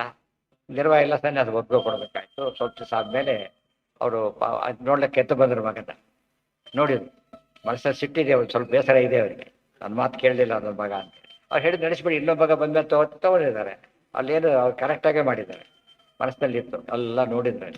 ಆಚಾರ್ಯ ನೋಡಿದ್ರೆ 32 ಲಕ್ಷಣ, ಅದರಲ್ಲೇ ಅವ್ರದ್ದು ಇದು ಹೋಗ್ಬಿಡುತ್ತೆ, ಸರಿಯಾಗಿ ದೋಷ ಎಲ್ಲ ಹೋಗ್ಬಿಡುತ್ತೆ. ಜೊತೆಗೆ ಪಾಠ ಸಾಕ್ಷಾತ್ ಸರಸ್ವತಿ ಒಲಿದವರು ಪಾಠ ಮಾಡಿದ್ರೆ ಆಗಿರ್ತದೆ. ಭಾವಿ ಸರಸ್ವತಿ ಪತಿಯವರು ನೋಡಿ, ಭಾರಿ ಖುಷಿ ಆಯ್ತು ಅವ್ರು. ಖುಷಿಯಾಗಿ ಭಾಳ ಸತ್ತು ಹೊರಟೋಗ್ಬಿಟ್ರು ಅಷ್ಟೇ. ಮಠದಲ್ಲಿ ವಾಸ ಮಾಡಲಿಲ್ಲ, ವೆರಿ ಇಂಪಾರ್ಟೆಂಟ್. ಹೋಗ್ಬಿಟ್ಟು ನಿಂತ ಮಗನ್ ಬಿಟ್ಟು ನಾನೇ ಬೇರೆ ಹೋಗಲಿ ಅಂತ ಹೇಳ್ಬಿಟ್ಟು ಹೋಗ್ಲಿಲ್ಲ. ಇವರು ಕೂಡ ಹಿರಿ ಅನ್ಲಿಲ್ಲ, ಆಶ್ಚರ್ಯ. ಇಲ್ಲೇ ಇದ್ಕೊಬಿಡಿ ಅಂತ ಹೇಳಲಿಲ್ಲ. ಮಧ್ವೀಜ ಓದೋರ್ದು ಅದು ಓದ್ಕೊಂಡ್ಬಿಟ್ರೆ ಇಲ್ಲ ಸನ್ಯಾಸ ಬಿಟ್ಟು ಬಿಡ್ತಾರೆ, ಇಲ್ಲ ಸರಿಯಾದ ಸನ್ಯಾಸ, ಎರಡರಲ್ಲೂ ಸನ್ಯಾಸಿಗಳು ಹೇಗಿರ್ಬೇಕು ಅಂತ ಆಚಾರ್ಯ ತೋರಿಸ್ತಾರೆ. ಅದಕ್ಕೆ ಅವ್ರು ಆಚಾರ್ಯ ಅಂತ ಹೆಸರು. ಏನು ಹೇಳಿದ್ರು ಅದನ್ನ ಮಾಡಿ ತೋರಿಸಿದ್ರು. ಅಪ್ಪ ಅಮ್ಮನ ಕಡೆ ನೀವು ಇಲ್ಲೇ ಬಂದ್ಬಿಡಿ, ಆರಾಮಿರ್ಬೋದು, ಯಾಕೆ ಒದ್ದಾಡ್ತೀರಿ ಅಂತ ಸೀದಾ ಹೊರಟವ್ರು. ಮತ್ತೆ ಅದಕ್ಕೆ ಹೇಗಿರ್ಬೇಕು, ಒಂದು ಇನ್ಸಿಡೆಂಟ್ ಸಾಕು ಮಧ್ವಾಚಾರ್ಯ ಮಹಿಮೆ ಅರ್ಥ ಮಾಡ್ಕೊಡೋದಕ್ಕೆ. ವೈರಾಗ್ಯ ಇನ್ನೇನು ಪಾಠಪ್ರ ಏನೂ ಅಲ್ಲ, ಹೇಗೆ ತೋರಿಸಿದ್ರು ಅಂತ. ತಂದೆ ಬಡತನ ಹಾಗೇ ಇದೆ, ಅವ್ರಿಗೇನು ಇದಿಲ್ಲ, ಮಠದಿಂದ ಏನೂ ಕೊಟ್ಟಿಲ್ಲ ಅವರಿಗೆ, ಹಾಗೆ ಇದೆ. ಅದೇ ಸಾಧನೆ ಅಷ್ಟೇ ಹೊರತು ಏನು ಮಾಡಕ್ಕೆ ಹೋಗ್ಬಾರ್ದು. ಅದಕ್ಕೆ ಔಟ್ ಆಫ್ ದಿ ಹೆಲ್ಪ್ ಮಾಡ್ಲಿಕ್ಕೆ ಹೋಗ್ಬಾರ್ದು. ಅವರು ಇರಲಿಲ್ಲ, ಒಳ್ಳೆ ತಂದೆ ಇರೋ ಬುದ್ಧಿ ಬರಲಿಲ್ಲ. ಇವರಂತೂ ಕೇಳಿ ಶುದ್ಧ ಭಾಗವತ ತರಬಾರದು ಇರಿ ಅಂತ ಹೇಳಲಿಲ್ಲ. ಮತ್ತೆ ಎಂದು ಅವ್ರ ಪ್ರಸ್ತಾಪ ಬರೋದೇ ಇಲ್ಲ. ಮುಂದೋಯ್ತು ನೋಡ್ಕೊಳಕ್ಕೆ ಇನ್ನೊಬ್ಬ ತಮ್ಮ ಇದ್ದ ನೋಡ್ಕೋತಾರೆ ಅಷ್ಟೇ, ನಮ್ಗಿನ ಕೆಲಸ ಅಲ್ಲ ಅದು. ಇದನ್ನು ವೈರಾಗ್ಯ ಅಂತ ತೋರಿಸ್ತಾರೆ. ಮದುವೆ ಸುಮ್ಮನೆ ಹೇಳಿದ್ರೆ ಸಾಲದು, ಆ ಒಂದು ಇನ್ಸಿಡೆಂಟ್ ನೋಡಿದ್ರೆ ಸಾಕು. ಸನ್ಯಾಸ ತಗೊಳ್ಳೋರಿಗೆಲ್ಲ ಗೈಡ್ಲೈನ್ಸ್ ಅದು ಹೇಗಿರಬೇಕು ಅಂತ. ಯತ್ಯಾಶ್ರಮಸ್ತು ಪ್ರಾಯತ್ಯರ್ಥೋ ಭಗವತ್ತೋಷಣಾರ್ಥಶ್ಚ ಅಪ್ರಯತತ್ವಮೇವ ಹಿ. ಈಗ ಜೈತೀರ್ಥರು ಯಾತಕ್ಕೆ ಆಶ್ರಮ ತಗೊಂಡ್ರು, ಎಲ್ಲ ದೊಡ್ಡ ದೊಡ್ಡ ಆಶ್ರಮ ತಗೊಂಡ್ರು ಗೊತ್ತಾಗುತ್ತೆ. ರಾಯರ ಆಶ್ರಮ ತಗೊಳ್ಳೋಕೆ ಕಾರಣ ಎಷ್ಟು ಜನ ಬದುಕಿದ್ರು ಇವತ್ತು ಆಶ್ರಮ ತಗೊಂಡಿರ್ಬೇಕು. ಅವರು ಬದುಕಲಿಕ್ಕೆ ಆಶ್ರಮ ಅಲ್ಲ, ಸಮಾಜ ಬದುಕಬೇಕು. ಬಸ್ ಖಾಲಿ ಬಸ್ ಡ್ರೈವ್ ಮಾಡ್ಕೊಂಡು ಹೋಗ್ಬಿಟ್ಟು ದುಡ್ಡು ಕೊಡ್ತಾರೆ ಯಾರು. ಖಾಲಿ ಬಸ್ ತಗೊಳ್ಳೋದು ಹೊರಟೋಗ್ಬಿಟ್ಟು ಆ ಕಡೆ ಮತ್ತೆ ಬಂದು ನಿಲ್ಲಿಸ್ತಾ ಡಿಸ್ಟ್ಯೂಸ್ ಮಾಡ್ತಾರೆ. ಯಾಕೆ ಪರ್ಪಸ್ ಇದೆ, ನೀನು ಹೋಗ್ಲಿಕ್ಕಲ್ಲ ಬಸ್ ಇಟ್ಟಿರ್ದು, ನೀನು 2 ವೀಲರ್ ಮೇಲೆ ಹೋಗು. ಬಸ್ ಓಡಿಸೋದು ಜನಕ್ಕೋಸ್ಕರ, ಜನಕ್ಕೆ ಕೋಆಪರೇಟ್ ನಿಲ್ಲಿಸ್ಬೇಕು, ಹತ್ಸುಗಳು ಎಲ್ಲ ವ್ಯವಸ್ಥೆ ಮಾಡಬೇಕು, ಜವಾಬ್ದಾರಿ. ಅಪ್ರಯತತ್ವ ಬೇವಿ ಗೃಹಸ್ಥರು ಏನಿರುತ್ತೆ ಗೊತ್ತ, ಸಾಮಾನ್ಯ ವೈರಾಗ್ಯ ಮಾಡ್ಲಿಕ್ಕೆ ಹೋದ್ರೂ ಕೂಡ ದಾರಿ ತಪ್ಪಿಸೋ ವ್ಯವಸ್ಥೆ ಇರುತ್ತಪ್ಪ. ಹಬ್ಬ ಹುಣ್ಣಿಮೆ ಬೆರ ಬರೋದು ಏನು ಮಾಡ್ಲಿಕ್ಕೆ ಆಗೋದಿಲ್ಲ ಅವರು. ಅದು ಡಿಸ್ಟರ್ಬೆನ್ಸ್ ಜನರಲಿ ಜಾಸ್ತಿ ಗೃಹಸ್ಥರಿಗೆ, ಯತಿಗಳಿಗಿಲ್ಲ. ಅದಕ್ಕೆ ಹೇಳ್ತಾರೆ ಅಪ್ರಯತತ್ವ ಪ್ರಾಯೋ ಗೃಹಸ್ಥಾದೀನ. ಗೃಹಸ್ಥರು ಮೊದಲಾದವರಿಗೆ ಇಷ್ಟು ನಿಷ್ಠುರವಾದ ಬದುಕು ಸಾಧ್ಯ ಇಲ್ಲ. ಸನ್ಯಾಸಿಗಳು ಸಮಾಜ ಕೂತ್ರೆ ಯಾರು ಮಾತಾಡ್ಸೋದು ಕಣ್ಣೆ ಅಂತ ನೋಡ್ಬೇಕಾಗಿಲ್ಲ. ಇವ್ರು ಹಾಗಲ್ಲ, ಡಿಪೆಂಡೆನ್ಸ್ ಇದೆ ಇವರಿಗೆ. ಯಾರೋ ಬಂದಿದ್ದಾರೆ ಅರ್ಜೆಂಟು ಮಾತಾಡಿಸ್ಬೇಕಾಯ್ತು, ಅವು ಸನ್ಯಾಸಿ ಜವಾಬ್ದಾರಿ ಹೋದ್ರು ನನಗೆ ಅಂತ ಎಲ್ಲ ಬಿಟ್ಟು ಬಂದವ್ರು, ನಾನು ಇದು ಮಾಡಾಗಿಲ್ಲವೇ ಇಲ್ಲ. ಅದಕ್ಕೆ ತಗೊಳ್ತಾರೆ. ಇತರ ಕರ್ಮ ಉದ್ಯೋಗ ಮತ್ತೆ ಇತರ ಕರ್ಮ ಇದೆ ಅವರಿಗೆ, ಹೊಟ್ಟೆಪಾಡಿಗೋಸ್ಕರ ವ್ಯವಸ್ಥೆ ಮಾಡಬೇಕಲ್ಲ, ಆ ಕೆಲಸ ಮಾಡಬೇಕು. ಅಪ್ರಯತಾನಾಂಚ ನ ಜ್ಞಾನಂ, ಯಾರಿಗೆ ಯಾರು ಅಪ್ರಯತನ ಅಂದರೆ ಇಂದ್ರಿಯ ನಿಗ್ರಹ ಯಾರಿಗಿಲ್ಲ ಅವರಿಗೆ ಜ್ಞಾನ ಬರೋದಿಲ್ಲ. ತಥಾ ಹಿ ಶ್ರುತಿ ನಾಶಾಂತೋ ನ ಅಸಮಾಹಿತ, ಯಾರಿಗೆ ಶಮದವಾದಿ ಸಂಪತ್ತಿ ಇಲ್ಲ ಅವರಿಗೆ ಎಂದೂ ಜ್ಞಾನ ಬರೋದಿಲ್ಲ. ಮಹಾಂಶ್ಚ ಯತ್ಯಾಶ್ರಮೇ ದೋಷೋ ಭಗವತಃ ತಥಾ ಹಿ ಆಹ. ಸನ್ಯಾಸ ಜಯತೀರ್ಥರು ಅವರೆಲ್ಲ ಸನ್ಯಾಸರು ಯಾತಕ ವಿಶೇಷ ಅಂದರೆ ಮಹಾಂಶ್ಚ ಯತ್ಯಾಶ್ರಮೇ ದೋಷೋ ಭಗವತಃ. ಸನ್ಯಾಸಾಶ್ರಮ ತಗೊಂಡ್ರೆ ಭಾರಿ ಖುಷಿ ಅಂತ ಪರಮಾತ್ಮನಿಗೆ, ಯಾಕೆ ನನಗೋಸ್ಕರ ಎಲ್ಲ ತ್ಯಾಗ ಮಾಡಿದ್ದಾರೆ ಅನ್ನೋ ಭಾವನೆ ಬರುತ್ತೆ. ಆದ್ದರಿಂದ ಅದಕ್ಕೋಸ್ಕರ ಸನ್ಯಾಸ ತಗೋತಾರೆ ಹೊರತು ಬೇರೆ ಕಾರಣಕ್ಕಲ್ಲ. ತಥಾ ಹಿ ಆಹ ಯತ್ಯಾಶ್ರಮಂ ತುರೀಯಂತೂ ದೀಕ್ಷಾಂ ಮಮ ಸುತೋಷಿಣೀ ಇತಿ ನಾರಾಯಣಾಕ್ಷಾಕ್ಷರ ಕಲ್ಪೆ. ಒಂದು ಆಶ್ರಮಗಳಲ್ಲಿ ಯತ್ಯಾಶ್ರಮ ಭಾರಿ ಶ್ರೇಷ್ಠ ಅಂಥೇಳಿ ವಿಭೂತಿಗಳಲ್ಲಿ ಹೇಳ್ತಾರೆ. ಭಗವದ್ಗೀತೆ ವಿಭೂತಿಯಲ್ಲಿ ಬರೋದಿಲ್ಲ, ಭಾಗವತ ವಿಭೂತಿಗಳಲ್ಲಿ ಬರೋದು. ಗೊತ್ತಾಯ್ತಾ? ತುರ್ಯ ಆಶ್ರಮಗಳಲ್ಲಿ ತುರ್ಯಾಶ್ರಮದಲ್ಲಿ ನನ್ನ ಪೂರ್ಣ ವಿಭೂತಿ ರೂಪ ಇದೆ ಅಂತ ಹೇಳಿ. ಯಾತಕ್ಕೆ? ಅಷ್ಟು ಜ್ಞಾನ ಕಾರ್ಯಕ್ಕೆ ಅವಕಾಶ ಇರೋದರಿಂದಾಗಿ. ಆಧಿಕಾರಿಕಾಸ್ತು ತತ್ಸ್ಥಾ ಏವ ಪ್ರಾಯತ್ತೆ ಸಮರ್ಥ. ಆದರೆ ಪುನರ್ದರ್ಶ ಯಾಕೆ ತಗೊಳ್ಳಿಲ್ಲ, ತಿಳ್ಕೊಂಬಿಟ್ಟೆ ಸರಿ ಯಾಕೆ ತಗೊಳ್ಳಿಲ್ಲ ಅಂದರೆ ಅವ್ರು ಅಲ್ಲಿದ್ದೇ ಮ್ಯಾನೇಜ್ ಮಾಡಕ್ಕೆ ಬರುತ್ತಾರೆ. ಅವ್ರು ಯತಿಗಡಿದ್ದಾಗಿರ್ಲಿಕ್ಕೆ ಬರುತ್ತೆ ಅವರಿಗೆ. ಆದ್ದರಿಂದ ಏನು ಮಾಡಬೇಕು ಬೇಕಾಗಲಿಲ್ಲ, ಅವರು ಅವಶ್ಯಕತೆ ಬರಲಿಲ್ಲ. ಇವರಿಗೆ ಹೆಲ್ಪ್ ಆಗೋರು ತಗೋಬೋದು, ಹೆಲ್ಪ್ ಇಲ್ಲಿ ಬೇಕಿಲ್ಲ ಅವರಿಗೆ, ಅದರಲ್ಲೇ ಮ್ಯಾನೇಜ್ ಮಾಡ್ತಾರೆ. ಗೊತ್ತಾಯ್ತಾ? ಇದು ಹೇಳಿದ್ರಲ್ಲ, ದಾಸರೆಂದರೆ ಪುರಂದರ ದಾಸರಯ್ಯ ಅಂತೇಳಿ ಗ್ರಾಸಕ್ಕಿಲ್ಲದೆ ಹೋಗಿ ಪರರ ಮನೆಗಳ ಪೊಕ್ಕು ಮಾಡಲಿಲ್ಲ ಅವರು. ಆದ್ದರಿಂದ ಅದು ಗ್ರೇಟ್ ಆಯಿತು. ಎಲ್ಲ ಎಷ್ಟು ಪ್ರಶ್ನೆಗೆ ಉತ್ತರ ಇದೆ ಇಷ್ಟರಲ್ಲಿ ತಗೊಂಡ್ರೆ, ನೂರಾರು ಪ್ರಶ್ನೆಗಳಿಗೆ ಉತ್ತರ. ಅಧಿಕಾರಿಕರು ಅಂದ್ರೆ ಏನು? ಆ ಸಾಮರ್ಥ್ಯ ಇರತಕ್ಕಂಥವ್ರು, ಸಾಮರ್ಥ್ಯ ಇರತಕ್ಕಂಥವ್ರು ತತ್ಸ್ಥಾ ಏವ ಗೃಹಸ್ಥಾಶ್ರಮದಲ್ಲಿ ಇದ್ದುಕೊಂಡೇ ಏನು ಮಾಡ್ಲಿಕ್ಕೆ ಬರುತ್ತೆ ಅವರಿಗೆ? ಪ್ರಾಯತ್ತೆ ಸಮರ್ಥಾಹ, ಇಂದ್ರಿಯ ನಿಗ್ರಹ ಹೊಂದಿರ್ಲಿಕ್ಕೆ ಸಮರ್ಥರಾಗಿರ್ತಾರಾದ್ರಿಂದ ಅವರಿಗೆ ಈ ದೋಷ ಇಲ್ಲ. ಇದು ಸಯೇವ ಚ ಮಹಾನ್ ಭಗವತ್ತೋಷಃ. ಅವರಿಗೆ ಗೃಹಸ್ಥ ಇರೋದೇ ಭಾರಿ ಸಂತೋಷಕ್ಕೆ. ದೇವ್ರು ಅವರು ಹಾಗೇ ಇರಬೇಕು. ಪ್ರಿಯವ್ರತರಾಜನ ಮಾಡಿದಾರಲ್ಲ ಹಾಗೆ, ಸನ್ಯಾಸಿ ಆಗಬೇಡನೆ ಗೃಹಸ್ಥನಾಗೇ ಸಾಧನೆ ಮಾಡು ಅಂತೇಳಿ ಮಾಡಿದ. ಅದು ಎಷ್ಟು ದೊಡ್ಡ ಸಾಧನೆ ಮಾಡೋದು ಪ್ರಿಯವ್ರತರಾಜ. ಆದ್ದರಿಂದ ತಚ್ಚೋಕ್ತಂ ದೇವಾದೀನಾಮಾದಿರಾಜ್ಞಾಂ ಮಹದ್ಯೋಗೇಪಿ ನೋ ಮನಃ ವಿಷ್ಣೋಶ್ಚರತೆ ತದ್ಭೋಗೋಪ್ಯತೀವ ಹರಿತೋಷಣಂ ಇತಿ ಪಾತ್ಮೆ. ಯಾರು ದೇವಾದೀನಾಂ ದೇವತೆಗಳಿಗೆ ಅವತಾರ ಮಾಡಿರ್ತಾರೆ, ಆದಿರಾಜ್ಞಾಂ ಸ್ವಯಂಭುವಾದಿಗಳಿದ್ದಾರೆ, ಅವರಿಗೆ ಮಹಾಯೋಗೇಪಿ ನೋ ಮನಃ ಮಹೋದ್ಯೋಗೇಪಿ, ಯಾವ ಲೌಕಿಕ ಕಾರ್ಯ ಮಾಡಿದ್ರು ಕೂಡ ಅವ್ರ ಮನಸ್ಸು ಏನಾಗೋದಿಲ್ಲ, ಡಿಸ್ಟರ್ಬ್ ಆಗೋದೇ ಇಲ್ಲ. ಅದರಿಂದ ಅವ್ರಿಗೆ ಸನ್ಯಾಸ ನೋ ಡಿಫರೆನ್ಸ್, ತಗೊಳ್ಳಿ ಬಿಡಲಿ. ಹಾಗೆ ಸನ್ಯಾಸಿಗಳಿದ್ದಾಗೆ ಮಾನಸಿಕವಾದ ಸನ್ಯಾಸಿಗಳೇ ಅದು ಭಾರಿ ದೊಡ್ಡದು. ಸಯೇವ ಚ ಮಹಾನ್ ಮಹದ್ಯೋಗೋಪಿ ನೋ ಮನಃ ಮಹೋದ್ಯೋಗ. ಎಂಥ ಲೌಕಿಕ ಎಷ್ಟು ದೊಡ್ಡ ಕೆಲಸ ಮಾಡಿದ್ರು ಕೂಡ, ದೊಡ್ಡ ಕೆಲಸ ಯಾವುದು? ಚಕ್ರವರ್ತಿಗಳು ಅವರೆಲ್ಲ, ಧ್ರುವ ಪ್ರಹ್ಲಾದಾದಿಗಳು ಚಕ್ರವರ್ತಿಗಳು, ಎಷ್ಟು ಜವಾಬ್ದಾರಿ ಇರುತ್ತೆ ಅದರೊಳಗೆ. ಅಂಥದ್ದು ನಿರ್ಲಿಪ್ತರಾಗಿತ್ತು. ಧ್ರುವರಾಜನೇ ಮುಗೀತು, 36,000 ವರ್ಷ ಮುಗೀತು. ಸಾಕಾರ ಎಗದಿಟ್ಟು ರಿಟೈರ್ ಮನೆ ಬರ್ತಾರಲ್ಲ, ಹೊಟ್ಟೆ ಬಿಟ್ಟು ಅಷ್ಟನ್ನು ಭೂಮಂಡಲಂ ಜಲದಿ ಮೇಖಲ ಮಾಕಲಯ್ಯ. ಇಡೀ ಸಮ್ರಾಟ ಆತ. ಇವತ್ತು ಪೋಸ್ಟೇ ಇಲ್ಲ ಕಲಿಯುಗದಲ್ಲಿ, ಸಮ್ರಾಟ. ಎಲ್ಲ ಬಿಟ್ಟು ಬರೀ ನಡ್ಕೊಂಡು ಹೊರಟ ಒಬ್ಬನೇ. ಇಲ್ಲಿ ಬದರಿಗೆ ಹೊರಟ ತಪಸ್ಸಿಕ್ಕದು. ಎಷ್ಟು ಒಂದು ನಿಮಿಷದ ಹಿಂದೆ ಚಕ್ರವರ್ತಿ ಬಿಟ್ಟಾಯ್ತು, ಈಗ ಏನಿಲ್ಲ ಹೊರಟುಬಿಟ್ಟು. ಇದು ಅಂಥ ಸಾಮರ್ಥ್ಯ ಅವ್ರಿಗಿದೆ. ಆದ್ದರಿಂದ ಅವ್ರಿಗೆ ಯೋಚನೆ ಇಲ್ಲ. ಹೇಳಿ ಭೀಷ್ಮೋಪಚಕ ಮಾಡಕ್ಕೂ ರೆಡಿ. ಮೋಕ್ಷನೇ ಆಗ್ತಿದೆ. ಬೇರೆಯವರು ಹಾಗೆ ಮಾಡಿದ್ದಾರೆ. ಎಷ್ಟೋ ಮತ್ತಲ್ಲಿ ಮೋಕ್ಷ ಇಲ್ಲ, ಯತಿಗಳಿಗೆ ಮಾತ್ರ ಮೋಕ್ಷ. ಅದು ಸಾಯ್ಬೇಕಾದ್ರೂ ಸನ್ಯಾಸಿ ಆದೆ ಅಂತ ಆತುರ ಸನ್ಯಾಸ ತಗೋಬೇಕಂತೆ. ಎಮರ್ಜೆನ್ಸಿ ಸನ್ಯಾಸ ತಗೊಂಡು ಸಾಯ್ಬೇಕು ಅಂತ ಅದು ಕನ್ಪಲ್ಲೆ. ನಮ್ಮಲ್ಲಿ ಅದಿಲ್ಲ, ಸನ್ಯಾಸ ಕಂಪಲ್ಸರಿ ಅಲ್ಲ. ಯಾರಿಗೆ? ಅವ್ರನ್ನೇ ಕೇಳೋ ಆಯ್ತಾ, ಅವ್ರಿಗೆ ಕೇಳಬೇಕು. ಆಯ್ತಾರಿ ಅಷ್ಟೇ. ಸಯೇವ ಅದಕ್ಕೆ ಜ್ಞಾನದಿಂದ ಮೋಕ್ಷ ಅಂತ ಹೇಳಿದ ಬೇರೆ, ಅದೆಲ್ಲ ಯಾಡ್ ಆಗೋದು. ಗೊತ್ತಾಯ್ತಾ? ಅದು ಮಿನಿಮಮ್. ಜ್ಞಾನ ಕಂಪಲ್ಸರಿ. ಗೃಹಸ್ಥರ ಸನ್ಯಾಸನವೆಲ್ಲ ಇಂಪಾರ್ಟೆಂಟ್, ಜ್ಞಾನ ಕಂಪಲ್ಸರಿ. ಪ್ರಾವಿಡೆಂಟ್ ಯಾವುದೆಲ್ಲ ಜಾಸ್ತಿ ಇದೆ next point. Without that manage ಮಾಡೋದಾದ್ರೆ ಓಕೆ, ಏನು ತಪ್ಪಲ್ಲ. ಏವಚ ಮಹಾನ್ ಭಗವತ್ತೋಷಃ ತಚ್ಚೋಕ್ತಂ ದೇವಾದೀನಾಮಾದಿರಾಜ್ಞಾಂ ಮಹೋದ್ಯೋಗೋಪಿ ನೋ ಮನಃ ವಿಷ್ಣೋಶ್ಚಲತೆ ತದ್ಭೋಗೋಪಿ ಅತೀವ ಹರಿತೋಷಣ. ಅಷ್ಟು ಭೋಗ ಮಾಡ್ತಾರಲ್ಲ, ತಪ್ಪಲ್ವಾ ಅಂದರೆ ಅದು ಹರಿಪ್ರೀತ್ಯರ್ಥಮೇ. ಗೊತ್ತಾಯ್ತಾ? ಹರಿಪ್ರೀತ್ಯರ್ಥ. ಅದೇ ಶ್ರೀಪಾದರ ಉದ್ದೇಶ ಅಲ್ಲಿ ಬಂದಿದೆ. ಅವ್ರ ಮನಸ್ಸು ಡಿಸ್ಟರ್ಬ್ ಆಗ್ತಾನೆ ಇರಲಿಲ್ಲ. ಉಪವಾಸ ಇರ್ಲಕ್ಕೂ ತಯಾರು, ಹೀಗೆ ಮಾಡೋಕ್ಕೂ ತಯಾರು. ಇದು ಅರ್ಥ ಮಾಡಿಕೊಂಡ್ರೆ ಆಚಾರ್ಯರಿಗೆ ಒಬ್ಬರೇ ಅಷ್ಟೊಂದು ಭಿಕ್ಷ ತಂದಿಟ್ರು. ಮತ್ತೆ ಎಲ್ಲ ತೊಗೊಂಡು ಅವ್ರಿಗೆ ಬೇಕಾದ್ರು ಎಲ್ಲ ತೊಗೊಂಡ್ಬಿಟ್ರು. ಒಬ್ಬರು ಇಷ್ಟೇ ಎಷ್ಟು ಅಂದ, ಎಲ್ಲರಿಗೂ ಅಷ್ಟೇ ಅಡ್ಜಸ್ಟ್ ಮಾಡಿ ತಾವು ಪೂರ್ತಿ ಏನು ಅನಿಸ್ಲೆ ಅದು ಎರಡೂ ಸರಿ ಅವರು. ಸ್ವಲ್ಪ ಕೊಟ್ಟರು ಕೋಪಗೊಳ್ಳಿಲ್ಲ, ಜಾಸ್ತಿ ಕೊಟ್ಟರೆ ನಿರಾಶರಾಗಲಿಲ್ಲ. ಕೊಟ್ಟವನು ಏನಪ್ಪ ಉಳಿತು ಅನ್ಕೋಬಾರ್ದು. ಅಂಥ ಭಿಕ್ಷೆ ಮಾಡಿದ ಅವರೊಬ್ಬರೇ. ಸಾಮೂಹಿಕ ಭಿಕ್ಷೆ ಆಗುತ್ತೆ ಸಾಮಾನ್ಯವಾಗಿ. ಭಿಕ್ಷೆ ಸ್ವಾಮಿ ಅಷ್ಟೆಲ್ಲ ಊಟ ಮಾಡೋಕ್ಕಾಗುತ್ತೆ, ಎಷ್ಟು ಮಾಡ್ತಾರೆ? ಮಾಮೂಲು ಅಷ್ಟೇ. ಆದರೆ ಅವರ ಆಚಾರ ಹಾಗಲ್ಲ, ಅಷ್ಟು ಶೇರು ತೊಗೊಂಡ್ರು ಬಿಡಲಿಲ್ಲ. ಅವ್ರಿಗೆ ಪುಣ್ಯ ಬರಬೇಕಲ್ಲ, ಧೈರ್ಯ ಕೊಟ್ಟೆ ಅಂತ ಅನಿಸ್ಬೇಕಲ್ಲ, ಅಷ್ಟು ಮಾಡಿದ್ರು. ಸ್ವಲ್ಪ ಜನ ಬಂದು ಜಾಸ್ತಿನೂ ಮಾಡಿ. ಯಾಕಂದ್ರೆ ಎಲ್ಲರಿಗೂ ಅಲ್ಲ ಇದು, ಯಾರಿಗಿದು? ಅಂಥವರಿಗೆ, ಬೇರೆಯವರಿಗೆಲ್ಲ ಹೇಳಿದ್ದಲ್ಲ. ಅಲ್ಲಿಗೆ ನಾಳೆ ದಿವಸ ಮುಂದಿನ ಭಾಗ ಅದು ಮುಗಿತಾ ಭಾಗ, ಆ ಶ್ಲೋಕ ಮುಗಿದಿದೆ. ನಾಳೆ ತಾತ್ಪರ್ಯ ಇರುತ್ತೆ. ಹ್ಞೂ